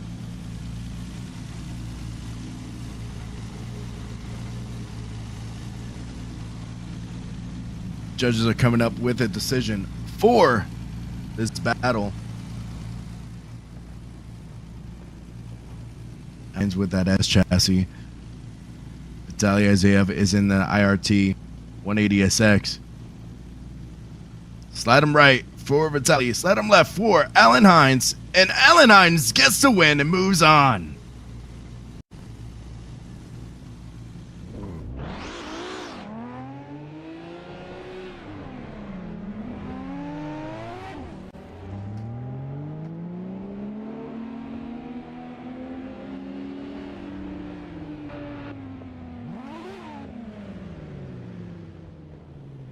We have our next battle coming up.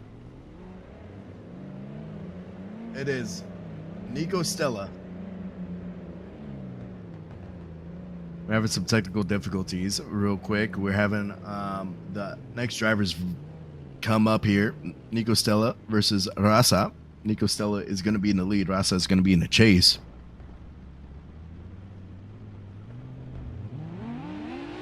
And here we go. This is battle right here. Nico Stella, the young buck. Nico the kid Stella coming in with a big old flick into that first outer zone, locking in the angle, going to that first outer zone. Beautiful fill out. Went to inner clip 1. Money. Went to that second inner clip, filling that out. A little bit of a bobble on outer zone 2, but here comes Rasa, keeping that proximity as tight as possible to the kid. All the way to the second to last outer zone. Nice angle, locked in, using that throttle to reel him in all the way into that final outer zone.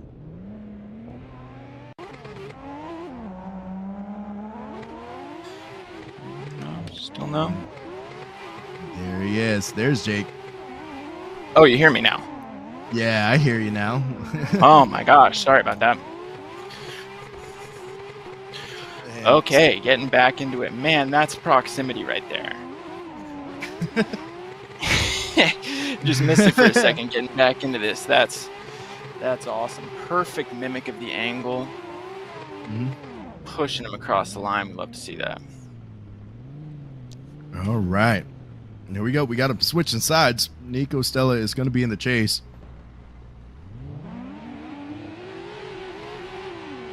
And we have Rasa in the lead. Coming in with the Polish flag, going out there all the way in there. It looked like the Polish flag is not going into that first outer zone. Inner clip 1 is good. Inner clip 2 is great. And here comes Nico with the Spaniard coming all the way into outer zone 2, keeping that proximity, use that left foot brake to keep himself back, rubbing that front bumper against that back bumper all the way to the second outer zone. Beautiful fill out from the lead driver, but Nico Stella is super aggressive in the chase. Yeah, you could tell Nico just loves this. You give him a good lead, and this guy's all over his door. He's literally bumper to bumper there, almost pushing him. And not sacrificing the zone either. He's getting all the way in it. Just barely enough room as the kid surges forward. Looks like a little bit of tap on the wall there from Rasa, but neither driver too upset about it as they transition into this last zone. Nico just all over his door. Love to see it.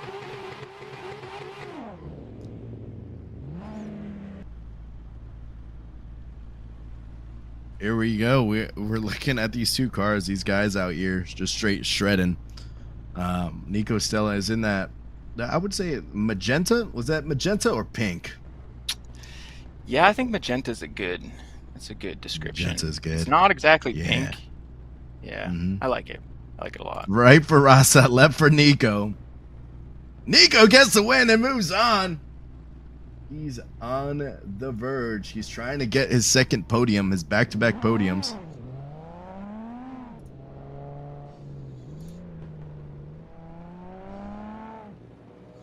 The next battle is gonna be Darius Austriaca versus Daniel Andreev. If Daniel wins, the fight is still on for the first place position in the season standings. So this is pretty much a sudden death right here. Daniel Andreev versus Darius Austriaca. If stakes Darius is are able high. to knock him out, yeah, the stakes are very high. Here's Darius the Don Austriaca in the chase. Daniel Andreev in the lead. Coming out here. Nice initiation. Looks like he three-wheeled going into that first outer zone. Huge weight transfer, but here's Darius Austriaca going in to that pocket as hard as possible, rubbing that front tire against that door, keeping that proximity, and being able to stay right there, neck and neck with Daniel Andreev. A little boop to Daniel Andreev, but that does not unfaze him as they're going to the final two outer zones. Wow. Man, and something else, we really haven't mentioned is Andreev driving the Sil 80. He's actually got a different front end than the other cars, but what a great chase run here. We really see him showing some skill as he surges forward, but gets on the brakes just in time. And keeping that proximity as a great lead run from Andreev. A little bit of bump there, but he says, you know what, I got it, not a big deal. And finishing the run out. We got them switching sides here. Darius Austriaca in the lead. Daniel Andreev in the chase. Like I said, this is a battle right here. Sudden death. If Daniel Andreev does not win, there is no more fight. I think it's a sealed deal for Jaku. And Jaku is a teammate of Darius Austriaca. They want this win for the team. Here comes Darius Austriaca going into that first out of zone. And here's Daniel Andreev keeping that proximity right off the rip. Inner clip one is good. Transition is money. Andreev is reeling Darius as close as possible and being as a mirror right there into the middle outer zone. Daniel Andreev getting door to door with Darius the Don Austriaca all the way through that final outer zone. Oh my gosh, that was hype. Wow, I didn't think that it could be topped after the last run, but Daniel Andreev is doing just that as he's nudging him through the first zone, saying go a little bit faster, please. Right up against that inner clip. Daniel Andreev does miss the first part of this zone, but he falls back into it and does everything but sacrifice the proximity as he stays right on his door and surges as soon as the zone starts. He's there, pushing him across. Not quite keeping, showing a little bit of restraint there. Yeah, that was great from Daniel, but as I always say, a great chase run is a great lead run, and Darius did just that. That was a really close battle.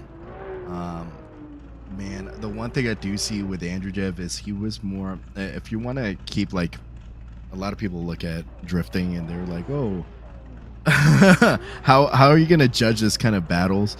Andreev, Right. It seemed like he was very consistent with distance with Austriaca. There were some times where he was slinking forward and back, and that's where it comes into, like, it's just nitty gritty. I could see this going one more time. You see how Absolutely. in the beginning of this lap right here, he pulls a little proximity and is able to reel him in and keep that proximity the whole time and staying at that distance throughout that whole track. And then going into it's all about consistency here. And man, the judges, we have a VDC judge, Chris, who also has done some work with Drift Masters. We have David Kalas, actual Drift Masters judge, and we have Maddie, he's a DCGP judge as well. But we have Daniel Andreev to the left, Darius Austriaca to the right. One more time. And it's a one more time. Oh, mercy. Let's go. I love seeing this. That's definitely, I was definitely seeing it going one more time. I don't think G2A and Metapro was expecting this excitement on sim wise, and a lot of people, when they look at sim, they're like, oh, it's just a video game. These guys are on wheelbases, and they have, like, they practice, real world drivers practice on the sim. So that was a beautiful battle from both of these drivers. It's insane. It was just insane and too close to call on that one. And from personal experience, I can say that these guys aren't just chilling in their room on the simulator. Sometimes you're sweating white knuckle freaking battling that thing. It's definitely not relaxed. No, it's not. We have that 180 in the lead. Still 80. And still 80, yeah. Andreev is in the lead. Austria in the chase. Oh, mercy. The excitement is real. Light is green. Oh, man. Darius is being feisty right off the rip, going almost side-by-side initiation, knowing he needs to win this to secure a lead position for his teammate. All the way to outer zone 2. Daniel Andreev is able to keep that nice proximity to that wall on outer zone 2. Outer zone in the center of the track is beautiful fill out from Andreev. And there's Darius Austria keeping him right there, right next to him. Oh my God. Look at this initiation. Look, he almost passed him. He's side by side coming in, giving him absolutely no room to breathe. But Daniel is not fazed by it as all as he keeps on this perfect lead run.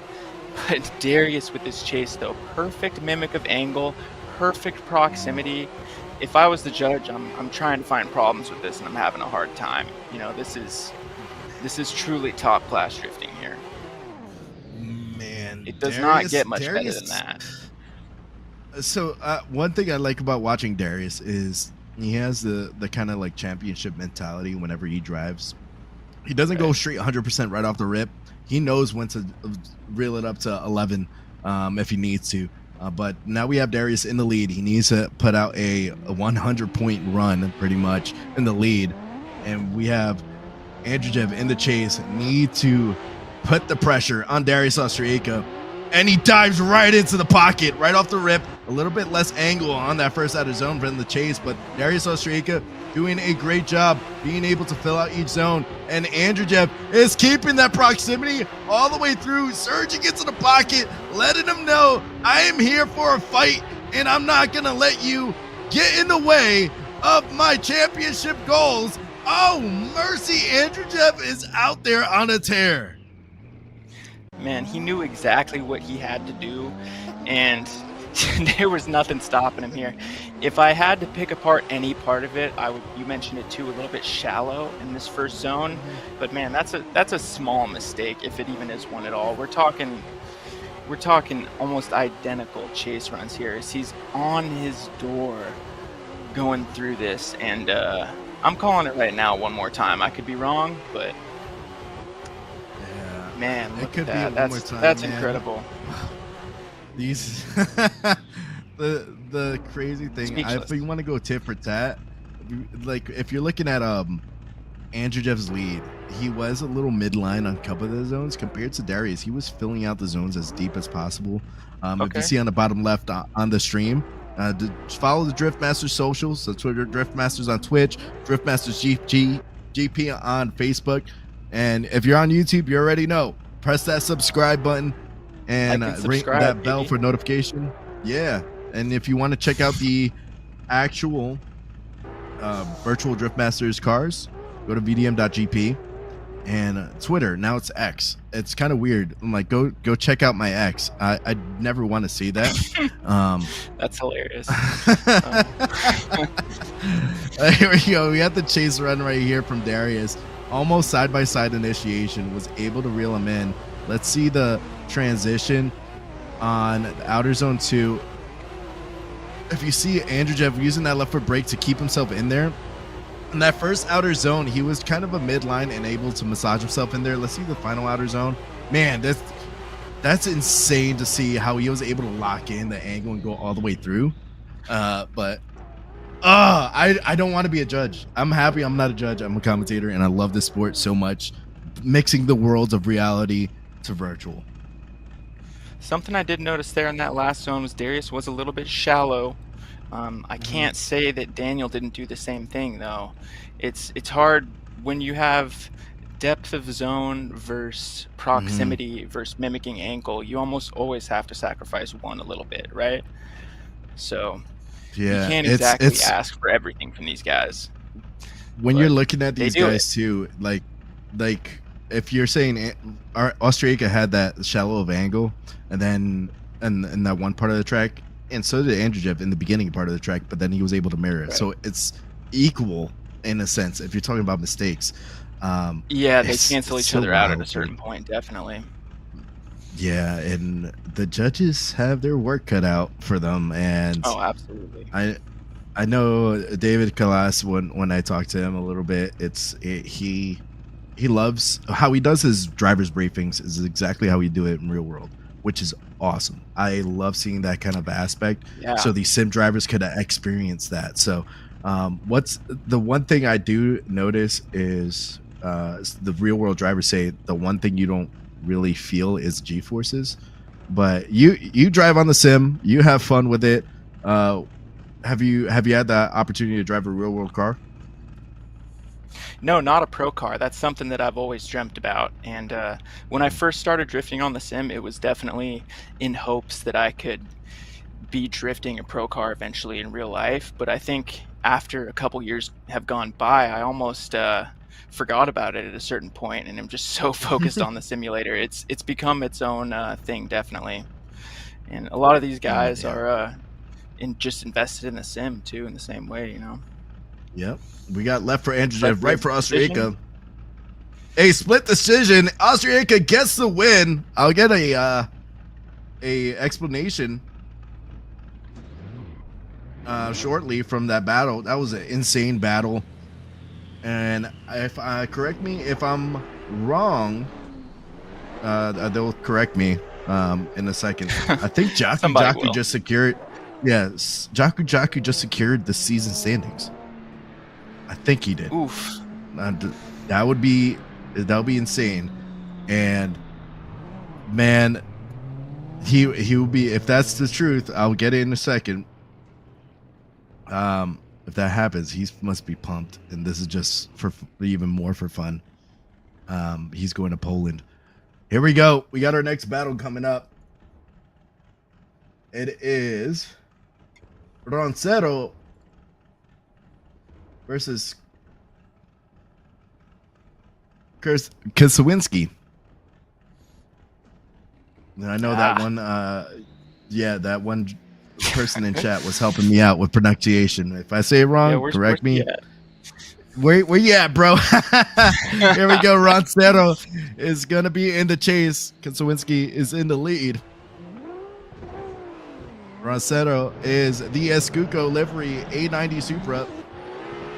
We had people going Vamos in the chat. Let's see if he goes Vamos right into the initiation. A little forward in the pocket, able to hold his car back.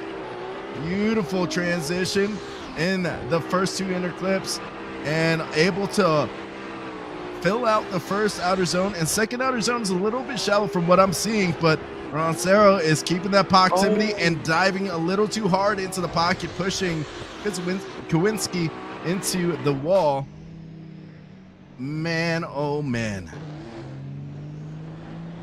Yeah, that was quite the contact there. Almost the contact there in that outer zone 1 too, is he's way out of the zone, not even close, and then almost hitting that wall on the inside. He's having this habit of diving forward. I don't know if that's to keep the proximity or what the deal is there. And that contact there is tough because it looked like the lead almost over-rotated for a second and slowed. I'm interested to see who the judges put that on. Yeah, for sure. Now we're gonna have the flip-flop. Ronero is in the lead. Kinsky in the chase. All the way into that first outer zone. A huge bobble from the chase, but able to dial it back in, reel him back in. Oh no. It looks like another correction in the chase on the second inner clip. But here comes Ronero in the second outer zone, being able to fill out outer zone 2, 3, and then diving into the last two outer zones. Beautiful fill out, locked in. Oh my goodness. Mistakes after mistakes in the chase, but you're going to look at this drone replay, see if I was correct in what I saw. Yeah, this is what I think we've seen a lot of here is great lead runs and then not so great chase runs. Is we see him really struggle. And there it looks like he almost got hung up on that wall and then missing the first part of this zone here as well. But Ronero really just not phased by this chase at all as he's putting on a great lead run. and finishing out that zone perfectly. But quite a few mistakes in the chase there. Quite a few. Man, that, oof, I don't know. I might maybe go one more time. I would say they both had equal amount of mistakes. Yeah, they'll be doing some math there. That's insane, because that inner clip, if the chase driver was able to flow through that inner clip as efficiently as possible and not, that was obvious correction. He was going to smack that second inner clip. I think he might have. That would have hurt. He might have. It looked like he corrected and rolled around it. We've seen a lot of drivers really pushing the limits of the collider box against that. And it's funny because in real life we see the same thing, right? The driver's just absolutely up against that wall with the front bumper.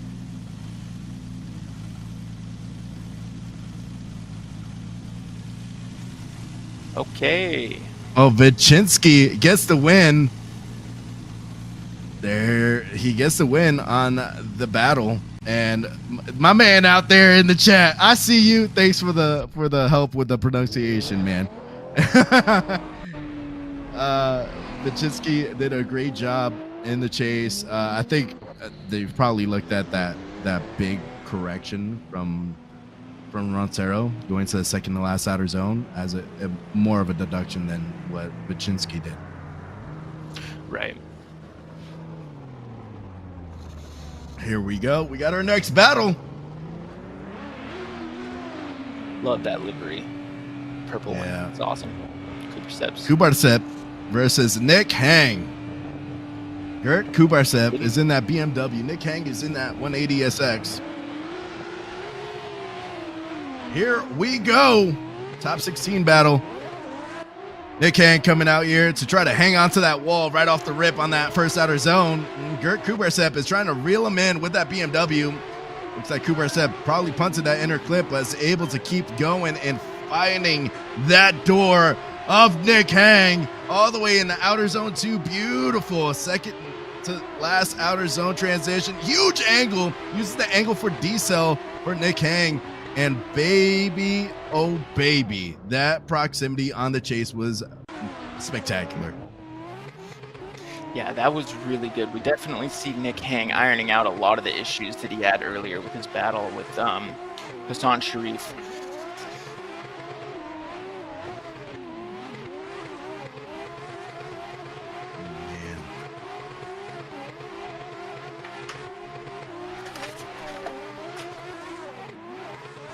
I think Jake probably fell out of his chair a little bit because he was hanging on to the edge of his seat.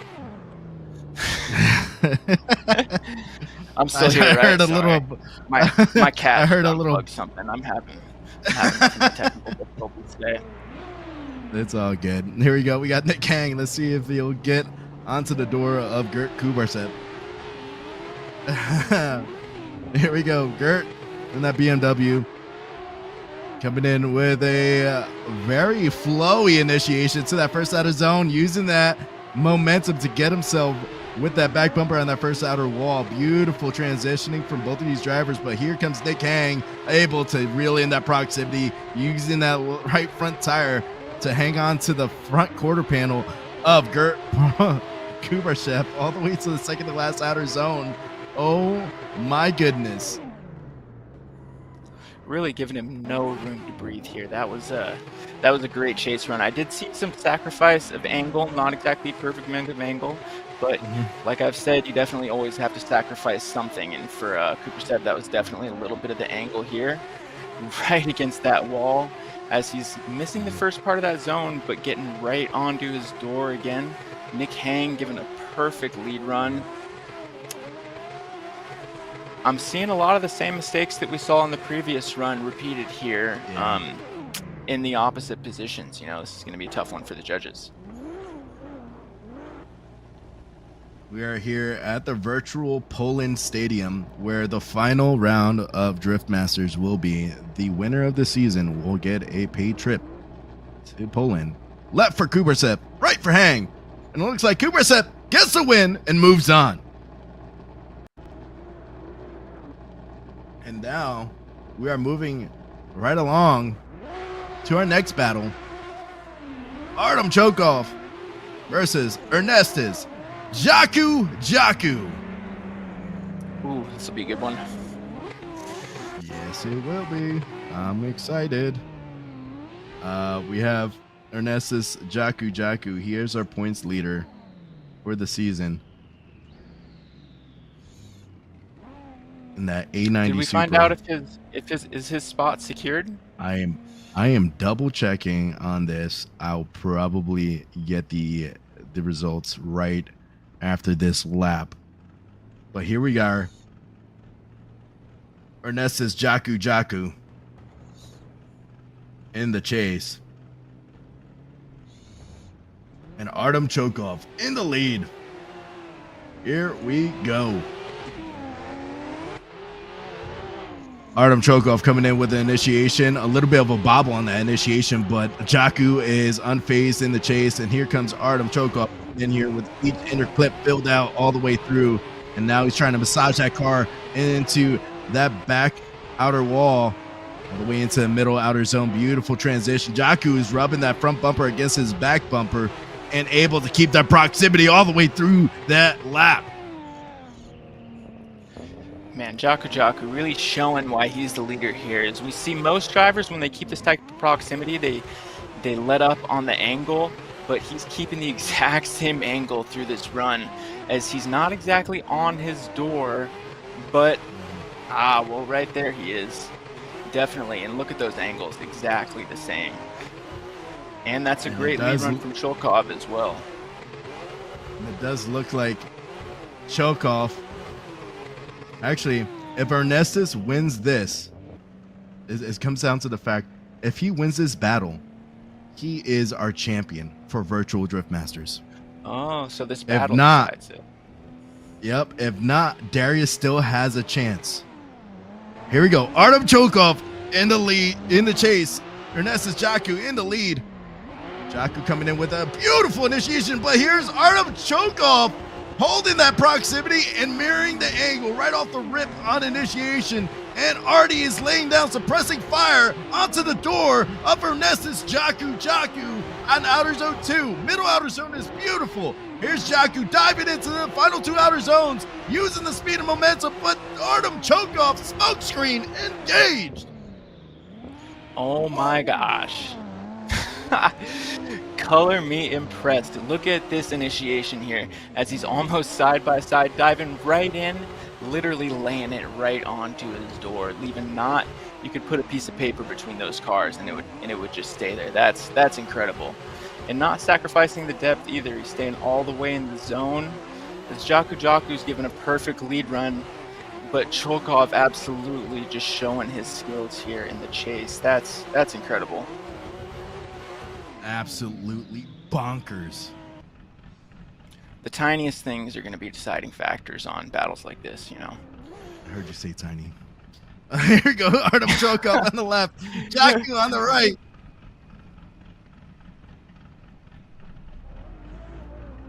Oh man, the suspense is real.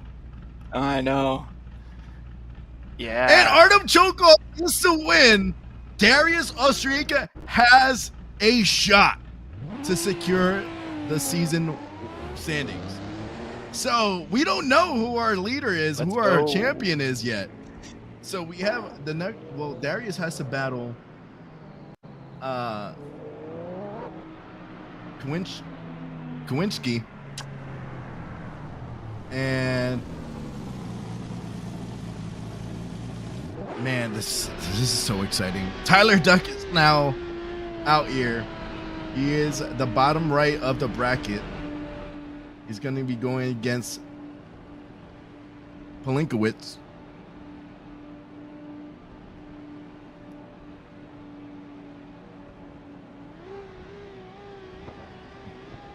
Darius has to battle against Tuminski, and that's going to be and it's going to be insane. But there's Tyler Duck going in with a big initiation in that first outer zone. Pinkiewicz is able to dive into the pocket, knowing how Tyler Duck drives and using that speed and momentum Tyler Duck does. There's a little contact being made on outer zone 2. In the middle outer zone is beautiful. Went to second to last outer zone. A little bit of a bobble from Tyler Duck, but was able to lock in his angle and fight his way through. It looked like he was sawing at the wheel a little bit. Yeah, it almost looked a little bit like lag, but not quite, as he was surging and braking. Tyler Duck, with that classic initiation that he's been doing all day, as Pinkiewicz does get onto his door a little bit shallow on angle, but nonetheless he's there, missing the first part of that zone as well. And there's that contact that we were talking about. Looks like it caused Tyler Duck to bump into the wall a little bit, but totally unfazed. And as both drivers really pick it up for this last zone, as Pinkiewicz does miss that zone a little bit.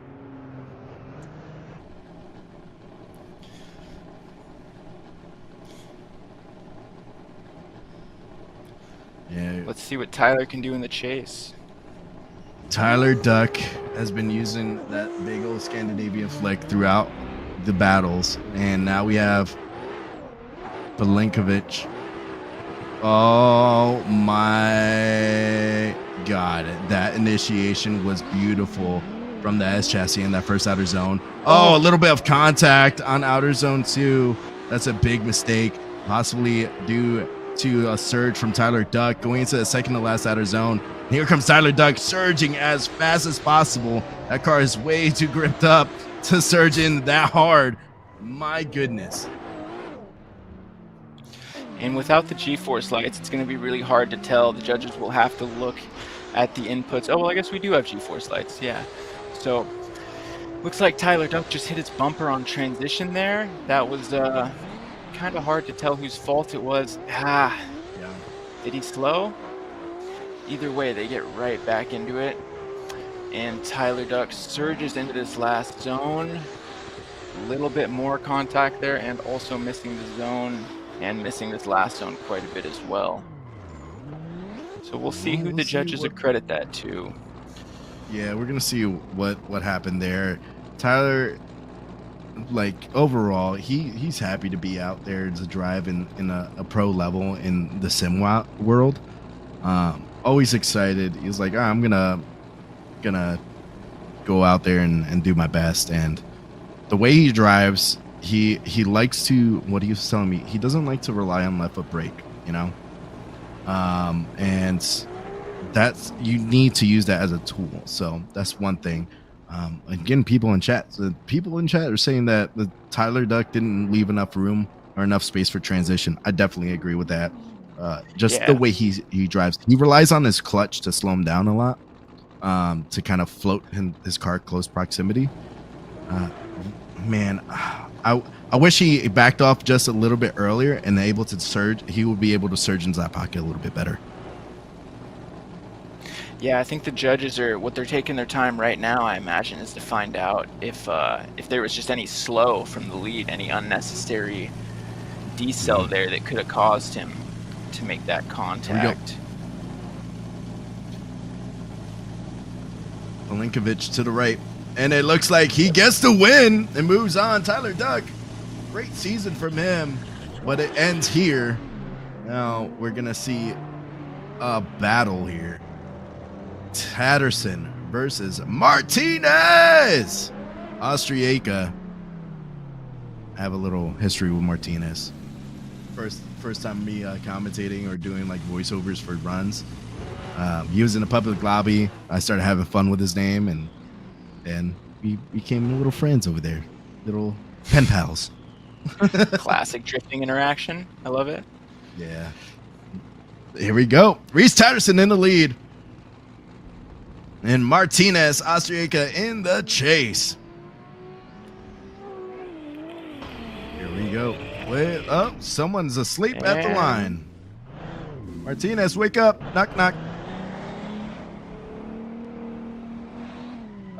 I see in chat. I didn't see him move at all. Doug has an LZ style. Can he see the lights? That's one thing that it could affect someone. I've had that happen to me in battles before driving. Okay. Yep, there we go. Reese Tatterson in the lead. Martinez in the chase. Beautiful initiation from Reese. And here comes Martinez, very similar style to his brother. Going into that inner clip 1. Inner clip 2 is good. Being super aggressive. A late transition in the chase, but able to dive it back into the pocket of Reese Tatterson. Reese Tatterson angling up on that second outer zone so he can hit the middle outer zone all the way through to the final 2 outer zones. Beautiful fill out from the lead driver. My goodness. Martinez really putting a focus on mimicking angle and having that clean chase, but still keeping it a little bit aggressive as he slides right in all the way into the zone, filling it out perfectly, as Reese putting on a great lead run as well, giving him just enough room for the transition. And yeah, not sacrificing the depth of the zone or mimicking the angle at all, really putting on a show here. As we come into the last zone, man, class act from Martinez, absolutely. As well as a great lead run from Reese. You know, it's funny, like I'll drive with these guys, these pro drivers, these pro sim drivers, and I'll be like, oh, I kept up with you. He's like, yeah, I slowed down for you. Like, it's kind of discouraging at times, but it just shows the skill these guys have. They could slow down for anybody, so you could get a good chase. And these guys are funny to have a conversation with. Here we go. Martinez, Austria in the lead. Reese Tatterson in the chase. Nice initiation. E-brake pull into that first outer zone. Reese Tatterson's holding that proximity throughout the first outer zone. Inner clip is beautiful from both drivers. Reese Tatterson is now being able to massage that car right into the pocket. And outer zone 2. Middle outer zone, a little bit too deep from Martinez. Looks like he was a little bit off on that zone. And my goodness, Reese Tatterson showing who he is. A little bit forward on the pocket at the end because of so much speed.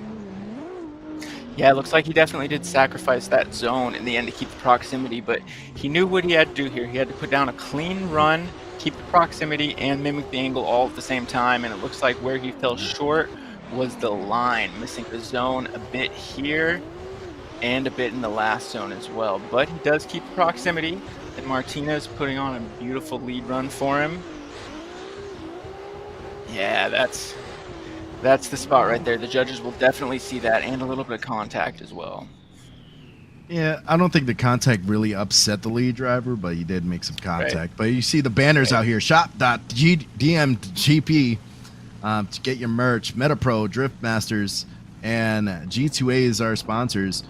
To definitely check out some of the merch out there. Use VDM as a coupon code. Check out our socials on the bottom left on Twitch, Facebook, and all the good stuff there for any announcements and stuff like that, especially for the final round coming out. And go check out their Twitter. I don't want to say go check out their X. That sounds wrong. Go check out Tiny's X. No, please don't. Take a good look.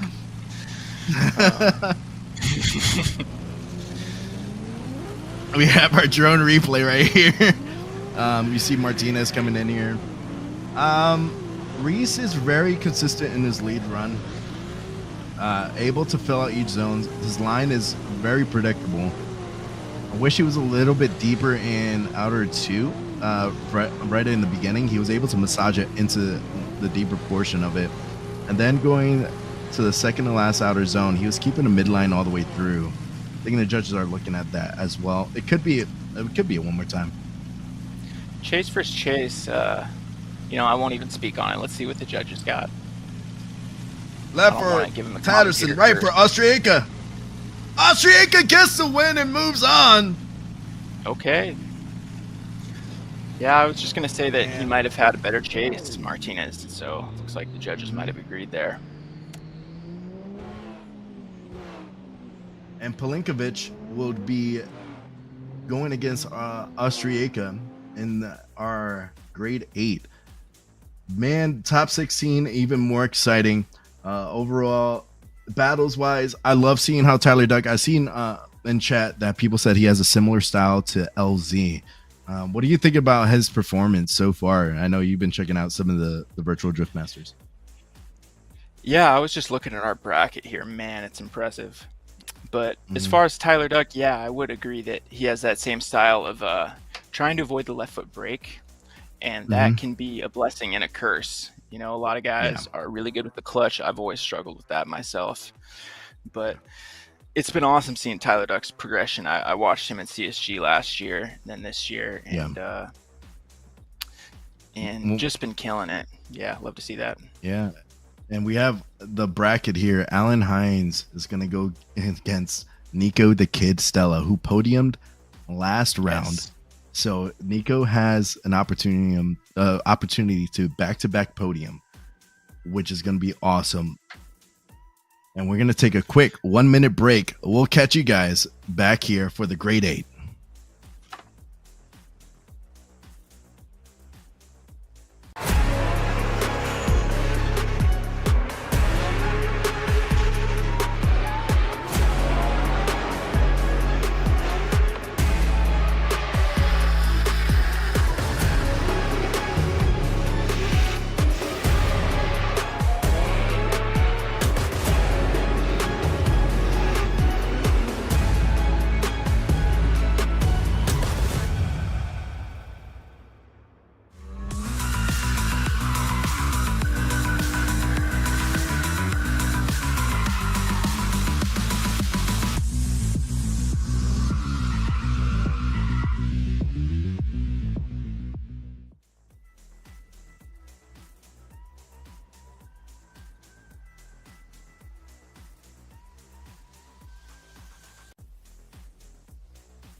And here we're back for our Grade 8. Man, we have Jaku, who's still in the lead for points, but Darius Austriaca could knock him out. We have 3 Lithuanian drivers that have been on a tear throughout Virtual Drift Masters. You have Daniel Andreev, Jaku, and Austriaca. And now you have Martinez moving on. Eventually, it could be a battle versus Darius versus Martinez. It could be a possibility. I'm not trying to have commentators curse on this, but the Lithuanian drivers are insane, man. And you know, if we do have the brothers battle there, I think we could prove that they do not, in fact, share a simulator. If they each other, right? We have our Grade 8 bracketer here, our G2A MetaPro bracket. You have Alan Hines versus Nico Stella, Gert Kubarev versus Artem Chokov, Pinkiewicz versus Martinez Austriaca, Darius Austriaca versus Kinsky. Man, I'm struggling with these names. Yeah, I need that refresher on that name, but he is actually one guy that if I haven't seen him often on the brackets, so it's so hard to pronounce his name. So we're gonna see the Poland. Definitely something that we get through repetition. You know, after enough battles, we get the names down. But yeah, for sure. But see in chat, Tiny, are you coming to Poland? I wish I could go. I already told the virtual guys, the Virtual Drift Masters guys, I'm gonna try to make it to Mondello next year, to Ireland. So I'm gonna try to do that. I need passports and everything and the funding. So here we go. We got our battle. Nico Stella and Alan Hines. Alan Hines is in the lead. Nico Stella is in the chase. And we'll see how they come out here to perform. Nico is a little close to Alan Hines on the lineup, but here we go. Initiation is beautiful from Alan Hines, and Nico Stella is keeping that proximity right off the rip. Nico the Kid Stella trying to knock off Alan Hines, the Irish lad, coming out here with the S chassis all the way through to Outer Zone 2. Here's Nico Stella. Nico is being able to be as feisty and consistent. I thought he was going to make contact on that transition, but my goodness, rubbing that tire on the door of Alan Hines. Man, Nico really showing his skills here, and he's only able to do that because of Alan's amazing lead. As we see this perfectly clean transition, and Nico mimicking the angle absolutely flawlessly into this inner clip, right against that next inner clip, and Nico just on his door and not shallowing the angle either. Just a total class act. Alan Hines with the absolutely perfect lead too. There's just not much to say about that. That's drifting right there. Perfect. Nico just did a textbook run in the chase against Alan Hines. Alan Hines did the textbook lead run. It was just very, very surgical throughout this whole lap. And we have Nico going to be in the lead now. And Alan Hines in the chase. Escuco representing out there. Big old flick going into that first outer zone and able to huck that back bumper into the outer wall. And here's Alan Hines roughing up the feathers of the young buck from España, going all the way to outer zone 2. Beautiful fill out from Nico. Here's Alan Hines using some left foot braking to keep that proximity into the second to last outer zone. Nico the Kid Stella filling out the second to last outer zone, and Alan Hines right there on the door. Man, it's funny that such a small mistake can be so critical, but I did see a loss of proximity there. It really wasn't that big, but at this level of drifting, when the skill level is so high, something like this can make a massive difference. Maybe he got hung up on the bumper there, but he does lose some proximity here. And then he surges right up against his door like nothing happened, and we come into this last zone really picking it up and pushing him through the last bit there. I wouldn't even really call it a mistake. It's just lost that proximity for a second, and I think the judges will take note of that. Yeah, it was mainly rubbing the tire on that door to let Nico know he's there. I loved how Nico went from the middle outer zone to the second to last outer zone. How he used that left foot brake to float his back in as close to the last wall. Beautiful transition. You see Alan Hines livery right there, and then the Escuco livery for Nico Stella, escucodrift.com right there. And all these cars have the G2A and MetaPro stickers on there because they are title sponsors. Yeah, shout out to G2A MetaPro for real. Yeah. Looks like we get Let's some look at this here. Yeah, this chase was great from Nico. Able to dial it in. I think Alan was a little too deep on that first inner clip, maybe, and that's what they're looking at. But Nico was able to massage the car, massage the angle in there to the middle outer zone. I think Nico fell off that middle outer zone a little bit so he could transition, and it kind of gave him a little choke up out there. It's hard to see with the smoke too. When a chase driver gets a little bit out of the zone, all you can really see is the front of the car where it's at, and then guess where the rear of the car is, because you just can't see through the smoke, right? Yeah.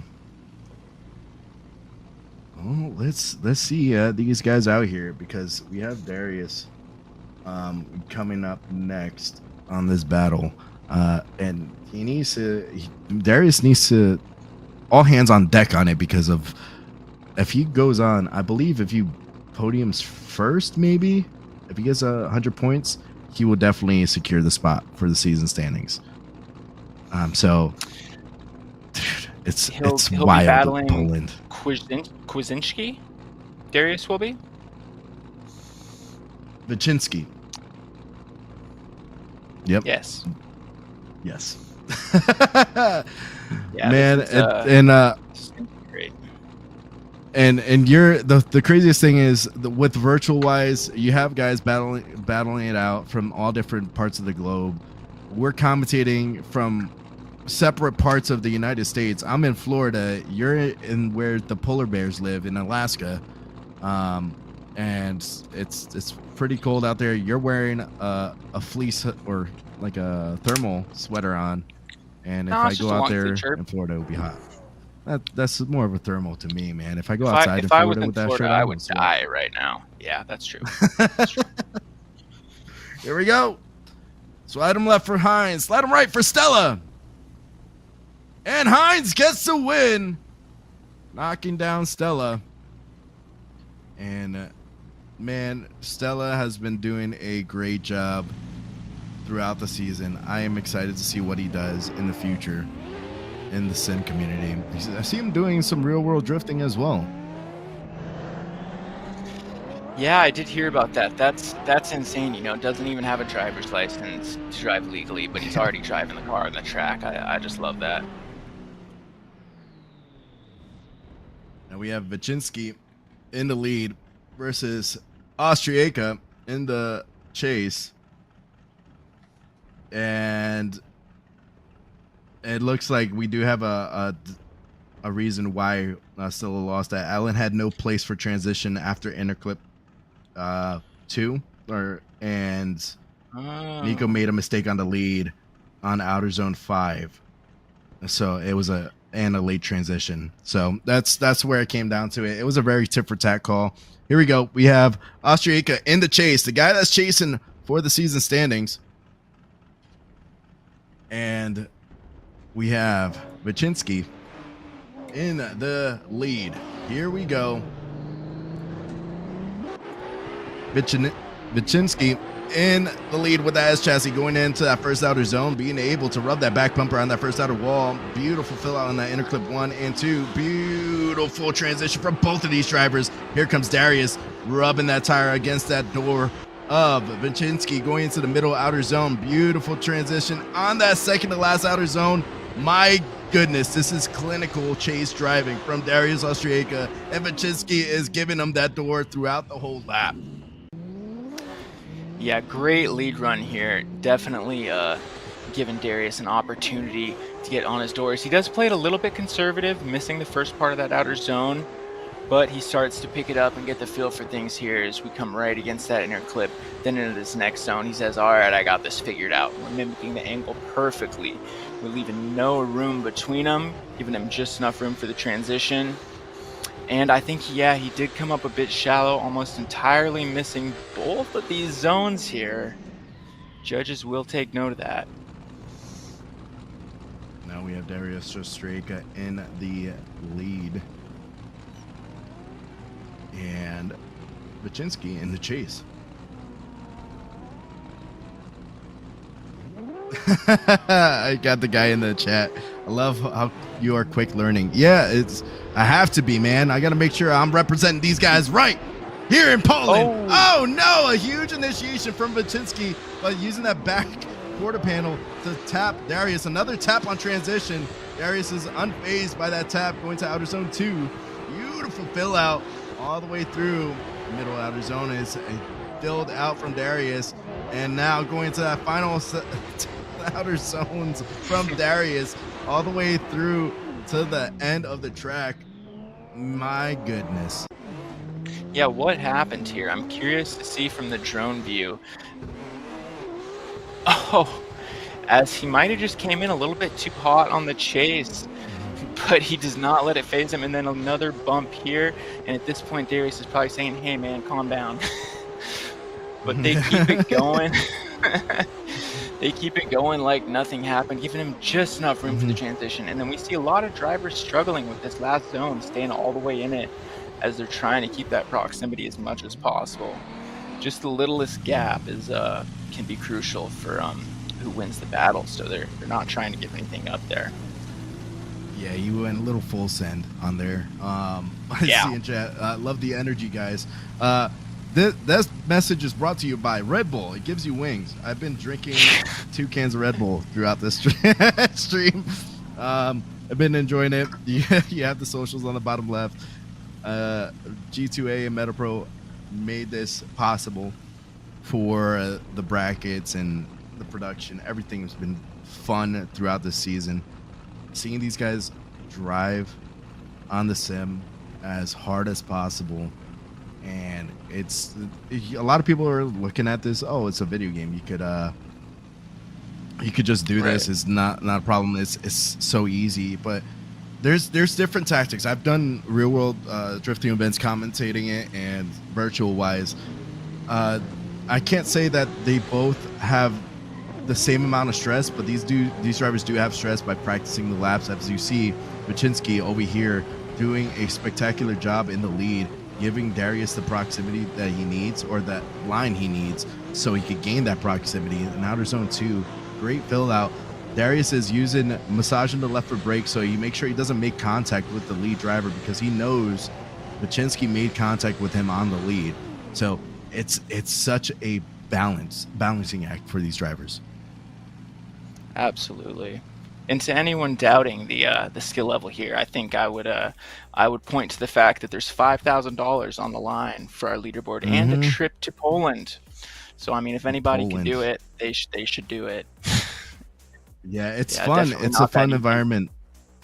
Yeah, and hanging out with these drivers as well.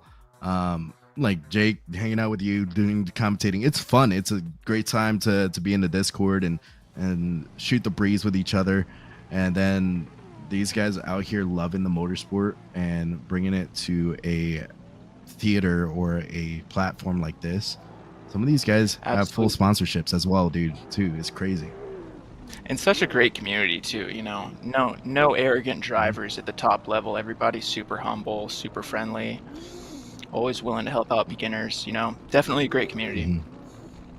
Yeah, and even real world drivers, Paul Korpolinski was able to drive in the season, and now I think the judges have come to a decision. Left for Austria, right for Vichinsky, and Vichinsky gets the win, and Austria gets knocked out. Oof, this brutal. Might we're gonna have to go for the points, and it's official. Ernestus Jaku is the season champion, and man, he is going to Poland. His secured trip to Poland. Let's go. Wow. That is insane. Congratulations, Jaku. I'm happy for you. Let's get some Jakus in the chat. And this is guts and glory battle here, because there is the round winnings, first place to third place. So here we go. Gert Kubarev versus Artem Chokov. Kubarev is in the chase. Artem Chokov is in the lead. Here we go. Artem Chokov coming out here with that 180 SX like a bat out of hell, going to that first outer zone. Huge speed going to that first outer zone. Beautiful fill out into that first inner clip. Second inner clip is good. And here comes Gert trying to get that proximity as much as possible in that BMW, rubbing tires all the way through that outer zone 2, going to outer zone in the last half of the track. Beautiful transition and fill out from both of these drivers. Beautiful, man. Great chase run. I really would just like to showcase Kubarev here. He had this big gap on initiation, so what he did to make up for it is just a little bit less of a decel, and that's a skillful move, giving him absolutely bare minimum room for the transition there, and then finishing out this chase, just textbook. Yeah, really showcasing his skill there. It's absolutely bonkers.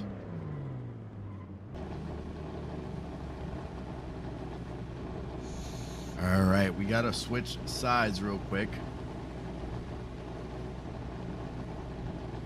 Here we go. Gert in the lead. Chokov in the chase. Gert coming in with a nice little flick going to that first outer zone. A little shallow. Oh, no, he makes contact with the wall. He got saved from Artem Chokov, but Artem Chokov is going in there, diving into the pocket, and still being as aggressive as possible in the chase, letting him know, even though you made that mistake, I'm still wanting that door, and going into that second to last outer zone. And Gert Kubarev is able to fill out each zone after that contact on the wall. Oh my gosh, we want to talk about taking risks. That's exactly what Chokov does in this run. He's wheel to wheel diving in here, and he does hit that wall, Kubarev does, but Chokov puts him right back on line. As they come into this next zone, Chokov says, hey man, how much for that door? Let me get that. And he's right there mimicking the angle as well. Through this last zone, Chokov giving him no room to breathe. But both all the way into the zone. We've seen a lot of drivers had a hard time with that. These two are definitely not. Great runs. Yeah, it's so upsetting seeing Kubarev make that contact. Right for Chokov, left for Kubarev. And it looks like Chokov gets the win and moves on. And now we have our next battle coming up onto the line. I still think it's so cool them driving into the tunnel. Yeah, I love that. Even though you see them return to pits, but them driving up. Can you imagine? Like, I can only imagine being a sim driver and then driving through that. Be like, oh man, I have to get it locked in. And now we have Martinez. Martinez is going to be in the lead versus Pinkiewicz.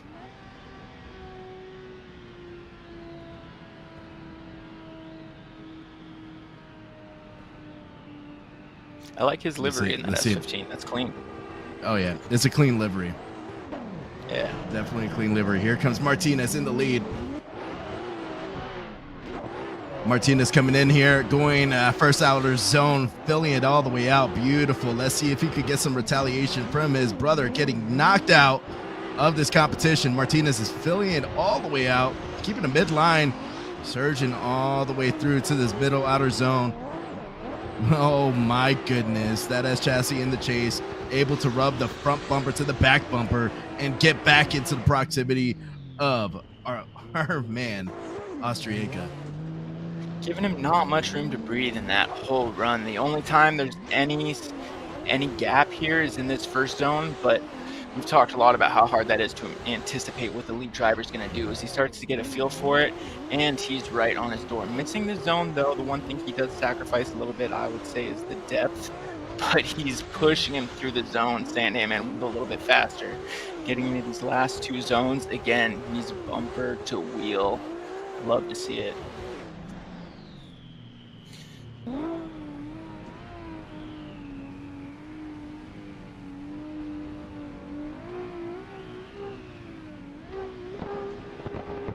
Here we go.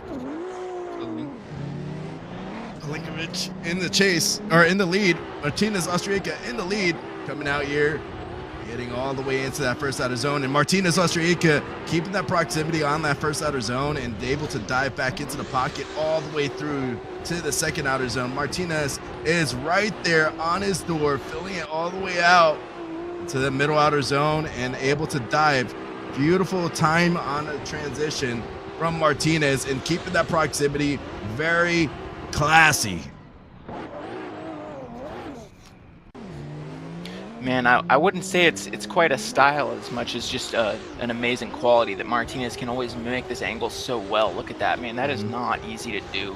Just having the exact same angle there and keeping the proximity, giving him room for the transition, surging right up, but staying in the zone too. It looks like Martinez is just doing it all right here. Hard to find any error with it, but with a great chase is a great lead. And as we come through this last zone, Martinez just absolute class act. My goodness. We're out here. The touch of the fireworks in the background of this stadium is absolutely awesome. These guys, it stinks for the drivers because they're just seeing it from the car's perspective, but then we have these cutscenes. Left for Pinkiewicz and right for Austria. Austria gets the win and moves on. And a great battle for Austria. And that was the last battle of our grade 8. We're going to be going into our final 4. And Man, oh man. Alan Hines versus Baczynski. Chokov versus Austria. And we already know Jaku Bellis got the win for this season. It's absolutely bonkers. I'm happy for him so he could have that trip to Poland to experience Warsaw in real world. It's awesome to see. And we have our the drivers. The Alan Hines versus Baczynski is going to be a spicy battle. The spicier battle, I think, is going to be Austria versus Chokov. Yeah, that's going to be spicy for sure. That's two drivers that if I had to describe them, I would just say consistent. So it's going to be the tiniest little errors deciding the battle. And that's just how it is at this top level of drifting. We got things that most people wouldn't even notice absolutely deciding the outcome. You know, it'd be cool if we could get the crowd doing a wave for a keybind for the production guys. Yeah, somebody do that. Somebody make that happen. So yeah, someone make that mod because I would enjoy Extra that. A is the wave. Here we go. Alan Hines versus Baczynski.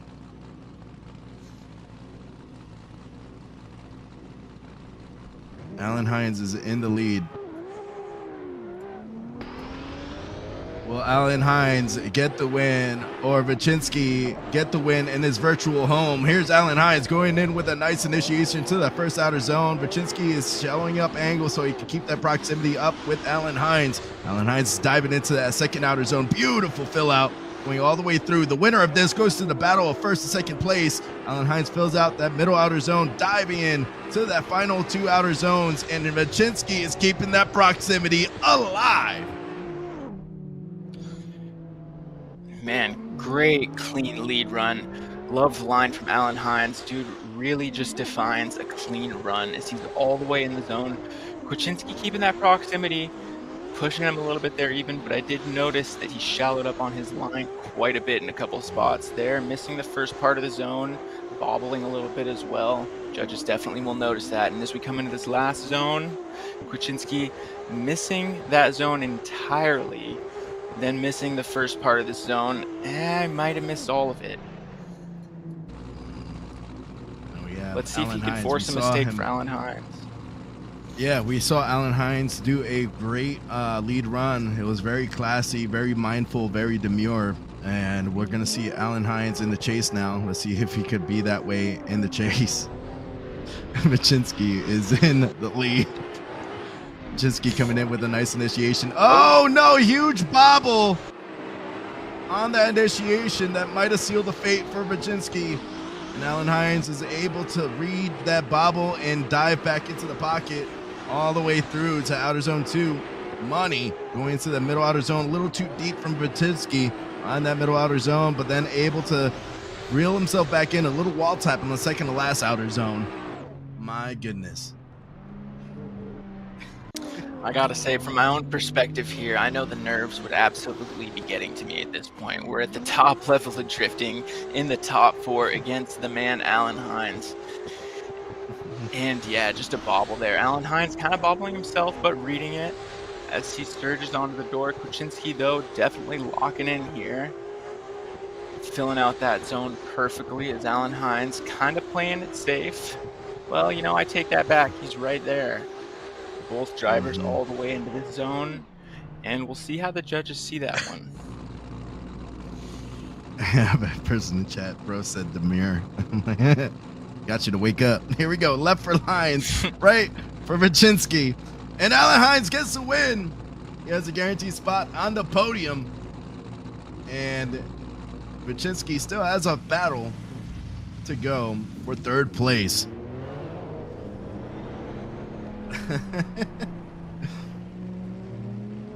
Caught the viewers off guard with that comment of Alan Hines, but he was very classy and wanted the lead run. And we have our next battle coming up, which we have Martinez going against Artem Chokov, and Martinez out there doing a little warm up real quick to make sure his equipment is working. Artem Chokov in the lead. Martinez in the chase. Winner goes to the battle of first and second place. Loser of this battle still has a chance to go on the podium. Here we go. Lights are off.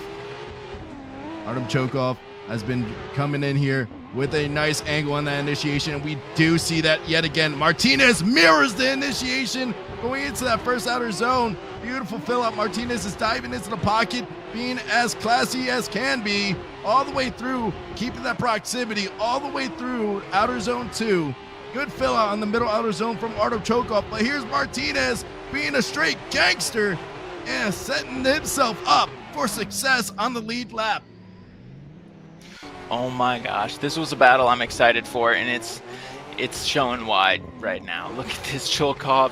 Perfect initiation as Martinez uses this first zone to kind of suck up to his door, and he's already in the groove of things. As we get into this third outer zone, he's all the way in it as well. Not shallowing up on the angle, not shallowing up on the zone either, just absolutely mimicking the perfect lead run that Chokov's laying down.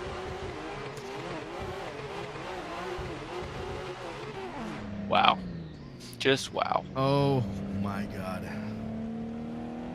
Martinez now here on the lead, and Chokov is going to be in the chase.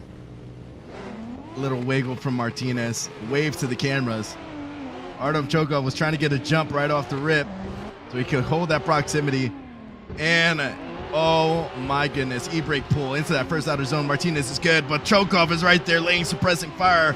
Artie is out there on a tear. Oh, a little no. contact. Oh no. That was rough. Man, he knew that he had to be right there, and that's just he took a big risk like Chokov does, and it just happened to not pay off. That's so unfortunate. It just surged a little bit too much. If there was a lift on throttle from Martinez on that zone, but well, there is a decel there. Yeah, it's just I want to play devil's advocate so bad, and it's so hard to do it on these kind of occasions, you know. Yeah, Artem you always gotta wonder. Yeah, we got here people in chat. Artem's just having fun now. Of course, Artem. The way he drives, it's very fun, and gangster angle, gangster lean with this car, and able to huck it into the walls. Here we go. Chokov in the lead, on the left. Austria to the right, and Austria gets the win. A guaranteed spot in the podium position. Next battle we're gonna see is for the battle for third place. Oh my goodness. Oh my.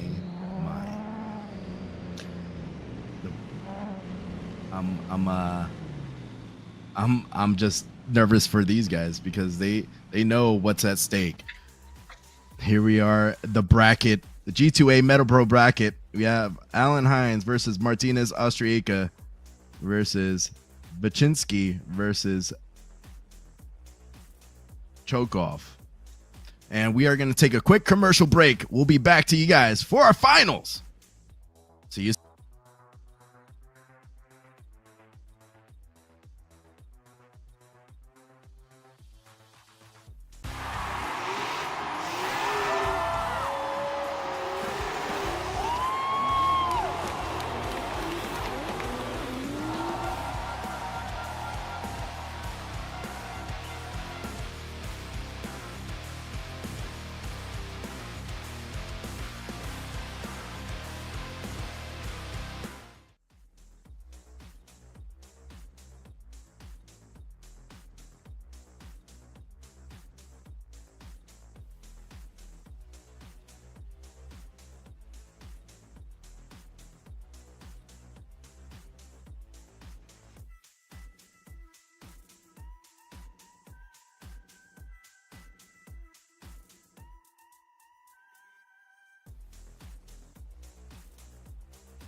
All right, we are back at Poland, virtual wise.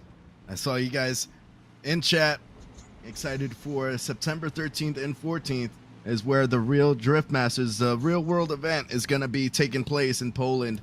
And so someone there, they'll be there in 11 days. I'm excited for you guys. I'm super excited to be a part of this series. We have our battle for third place. Kinsky is going to be battling it out over here. And I'm super excited, super nervous. The first and second place battle is going to be insane. Kinsky versus Chokov is insane as well.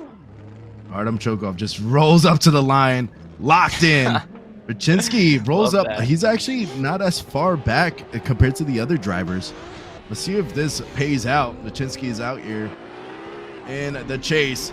Huge angle from Artem Chokov. Kinsky dives right into the pocket of Artem Chokov. It's interclip one. Beautiful fill out from both interclips of Artem Chokov.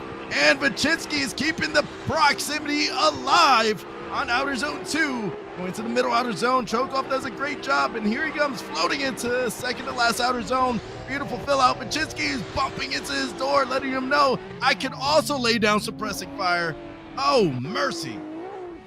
Man, Kuczynski has been watching Chokov perform tonight, and he said, man, this guy's going to be close on his chase, so I got to be close on mine. As he surges all the way up, he does sacrifice the zone a little bit there, and does tap him on transition as well.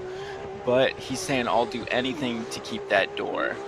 Does not want to give it up. And mimicking the angle pretty well there, too, as we get into this last zone. And again, shallow there, about missing that zone with another tap. He's just doing anything to keep that proximity, and I'm here for it. I love to see that. Absolutely. Now we have Artem Chokov in the chase and Kinsky in the lead. Artem does that gangster initiation in the first outer zone.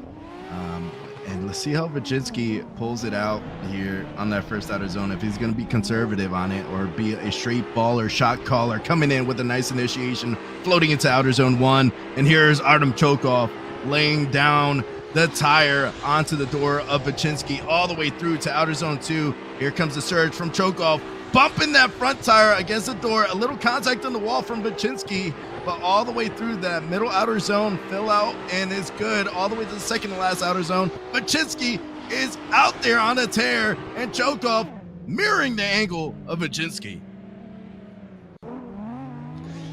Yeah, Chokov doing exactly what he does best here, what he's been doing all night. Not a super aggressive initiation, but a clean initiation. As he comes right onto the door, mimicking the angle perfectly, right against that wall on the inner clip. And he's a little bit shallow there. We see a tap there, as well as, yep, a tap from the wall. But one of the advantages of having somebody right on your door is that if you tap the wall, you got somebody to keep you on track. As they come into this last zone, Chokov is keeping the angle perfectly. I don't know which way this one's going to go. Yeah, it's a very tit for tat. The winner gets third place. Chokov is foaming at the mouth, wanting that third place position, how he's been driving today. And absolutely. You see the teal and gray and white livery with a hint of red and yellow.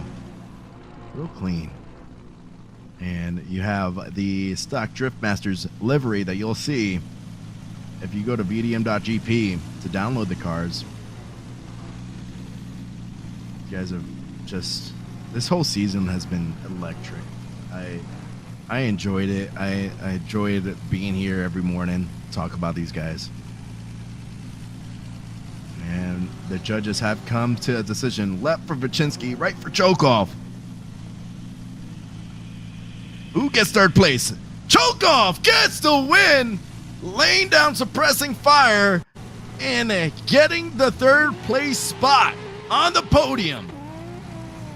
Here he is, getting excited, getting riled up, getting off stage because we have our battle for first and second place. Man, some events I've definitely had to, not necessarily pretend to be hyped up, but look for things to hype me up. This event, it's none of that. I'm genuinely excited. Alan Hines out here versus Martinez Austria. Martinez has had the ability to get into podium positions, but I don't think he's been into this kind of a platform of a competition that he's been in this kind of spot. Has a guaranteed spot for a podium, but now let's see if he'll bring it home for his team. Alan Hines, the lad from Ireland, coming in here with a nice e-brake pull into that first outer zone. Martinez surging right into the pocket of Alan Hines. Alan Hines fills out that first inner clip. Beautiful transition, smooth and consistent all the way through to second outer zone. Martinez is trying to reel in that proximity. The huge angle from Alan Hines on the second outer zone, going into the second to last outer zone. Absolutely bonkers, because Martinez is knocking on his door. You can tell Martinez is just foaming at the mouth, saying, please give me a perfect lead run, and Alan Hines is doing just that as he floats on with the perfect amount of momentum not to make contact there. And one thing Martinez has done all night is not sacrifice the line at all. He's in the zone completely and mimicking the angle completely, and that's definitely not easy to do. He's not sacrificing anything with this as he's putting down just a perfect chase run, but that just goes to show that it's a perfect lead run. Judges will really be picking this apart. I was wondering if Alan Hines, you know how Initial D, Takumi has the tofu or the water cup in the front? I wonder if, Alan Hines definitely does. Alan Hines has, he has a Guinness in the front, but here we go. Alan Hines in the chase. And Martinez coming in here with the e-brake pull to the first outer zone. Here comes Alan Hines trying to reel in that proximity as much as Martinez was doing. And Martinez does a great job on the inner clips going into the second outer zone. A little fallback from Alan Hines, but able to dive back into the pocket using that left foot brake to surge back in. And here comes the second to last outer zone. Huge angle from Alan Hines in the chase. Martinez is going out here, ripping up the track with his tires in the lead. Oh my God. One more time? I'm going to say it right now already. One more time. Let's see. We got the a little bit shallow in the first zone, but I do remember that Martinez did the same thing on his chase. And maybe a car length of proximity lost there, but Alan Hines mimicking that angle and also not sacrificing the depth of the zone. Both drivers doing a great job here. Alan Hines was a little bit shallow there, but still clipped that zone. We're looking at the tiniest of tiny mistakes. And I did say tiny there. But man, Alan Hines was absolutely bonkers this round. He's been doing great on each round, but this, out of all the rounds I've seen him compete in, this is top tier driving that I've seen him. Like, it's insane. And then Martinez out here representing his team to try to bring it home. I think it's going to go down to the proximity, the consistency of proximity. Right. Yeah, both drivers mimicked angle really well. Yep. It could be one more time, like you said. I think I just want it to be one more time, you know. Yeah, the way these guys have been driving have been absolutely stellar. But the judges have come to a decision. Left for Hines, right for Austria. Hey, one more time! Wow! Here we go! One more time battle. This is an absolute slugfest. Hines is going out there to make sure his Guinness didn't spill in that cup in the front. I think the judges definitely don't want to have a wishy-washy decision for the last round in the championship here. Well, not for the championship, but for the podium in the last round, the judges want a definitive decision, and that's going to take a little bit more than a small mistake. You know, somebody's got to win. Here we go. Martinez in the chase. Alan Hines in the lead. One more time battle for the winner will get first place. We got Ireland versus Lithuania. Here we go. Alan Hines coming in here with a monster initiation. Huge weight transfer into that first outer zone. Martinez is keeping that proximity going into that inner clip 1. Money all the way through to outer zone 2. Beautiful fill out And it looks like Alan Hines is using that speed of his S chassis to give him a little room for Martinez. Martinez falls back just a little bit, and now he's diving right back into the pocket, keeping that proximity as close as possible. But man, this is coming down to a game of inches. Absolutely, that's well put, a game of inches. Something that Martinez does here that, you know, both drivers and both runs, I've seen him miss the first part of that zone, but one thing I love about Martinez's driving is that he doesn't sacrifice the line or the angle, especially not the angle when he loses that little bit of proximity. He says, you know what, that's okay. I'm not going to screw up my line just because I lost a little bit of proximity here. Keeps a cool head and stays in it. Oh, man. And Alan Hines, the angle he had to the second last outer zone was absolutely bonkers. He was able to angle up just a little bit so he could float his back into that wall. It looks like a straight line approach is going to be happening here for Alan Hines. Oh, is he going to do it? No, he is trying to get that close side-by-side initiation. And here's Alan Hines diving right into the pocket of Martinez as he's going into that first inner clip. Second inner clip is good. All the way to the second outer zone. Money. Alan Hines is right on the door. All the way around outer zone 2. Martinez is going to outer zone in the middle of the track, going to float on in the second to last outer zone. Martinez lead lap. Oh, mercy. Martinez! Man, Alan Hines taking some risks here, and I think he knew that if he didn't, that he wouldn't have a chance. So here he comes into this first zone, again missing that first part of the zone and a little bit of contact there, but not enough to upset Martinez. As they come into this transition, Alan Hines absolutely sticking it to his door and mimicking the angle and staying in the zone, just doing it all. As they come into this last zone, Alan Hines does cause a little bit more contact there. Martinez just totally unfazed by it, though. You know, he's driving by himself out there in the lead. That's insane. Absolutely bonkers for these two drivers. You have the social medias popping up on the bottom left. Definitely give Drift Masters a follow on Twitch, Facebook, YouTube. If you're not subscribed, definitely subscribe to them. Give us a like and hit that bell notification so you know when the next Drift Masters live for the real world event in September 13th and 14th. And follow them on Twitter. Yeah, Drift check Master out Tiny's GP. X. Is that where we're going right now? Yeah, I'm keeping that. Here we go. This is absolutely crazy. If you purchase anything on the VDM store, use the VDM coupon code. Here we go. Right for Austria, left for Hines. Okay. And Alan Hines gets the win. First place for Alan Hines. Austria gets second place. And oh my. Let's see if we can get an explanation from the judges here. I'd like to know. Yeah, well, we'll see if the judges will let us know real quick before we send it all off. Alan Hines out there showing up, throwing down. Martinez showing up for his team, getting another podium position for his team. Absolutely incredible driving from all these guys. They're doing drift donuts here. Love that. I love that. This series has been absolutely incredible.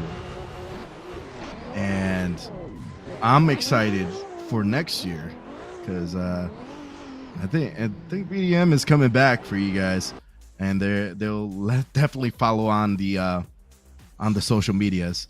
You have Autumn Chokov getting third place, Martinez getting second, and then Alan Hines being the winner of the final round. But Jaku was our season champion, and he is getting that grand prize. Yeah. Trip to Poland, gets a taxi drift experience. It's absolutely insane. I got a guy saying, thanks for the commentating today. Guy, very demure. Oh, man. Absolutely incredible. I love doing this. I love showing the amount of passion. Jake, I appreciate you coming by for the final round. It was awesome to commentate with you. Man, we I have appreciate the bracket. the season right there too. Season standings. I appreciate you guys having me, man. This has been fun. I always like filling in. Here we go. What 3-car a tandem. man. This is some. You got a 3-car tandem. You don't see this in real world, but these guys are out there shredding a 3-car tandem for you guys. Jake, this event And was the insane, man. proximity too. Yeah, this event really was insane. My So many goodness. battles. I was on the edge of my seat. I love it. Yeah. And these guys, all friends here, all competitive. I'm absolutely excited for the final round of Drift Masters. Use the VDM code in the shop.dm.gp and you get 50% off. Thank you, G2A MetaPro, for sponsoring this virtual series. I hope you guys have a exciting event. And man, Jake, you're out there, you're in Alaska, you're cold. I'm in Florida, it's hot. It's great to have you about. Man, it's great to be here. Yeah, it's insane, dude. So there will be a second season. They will be announcing that. Yeah. I'm excited to see how they're gonna approach that. But overall, I hope you guys have a wonderful rest of your evening.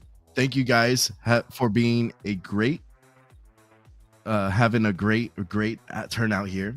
Drift Masters, G2A, MetaPro, thank you so much for bringing the sport of drifting to virtual and giving us the opportunity to bring fans against our actual drivers.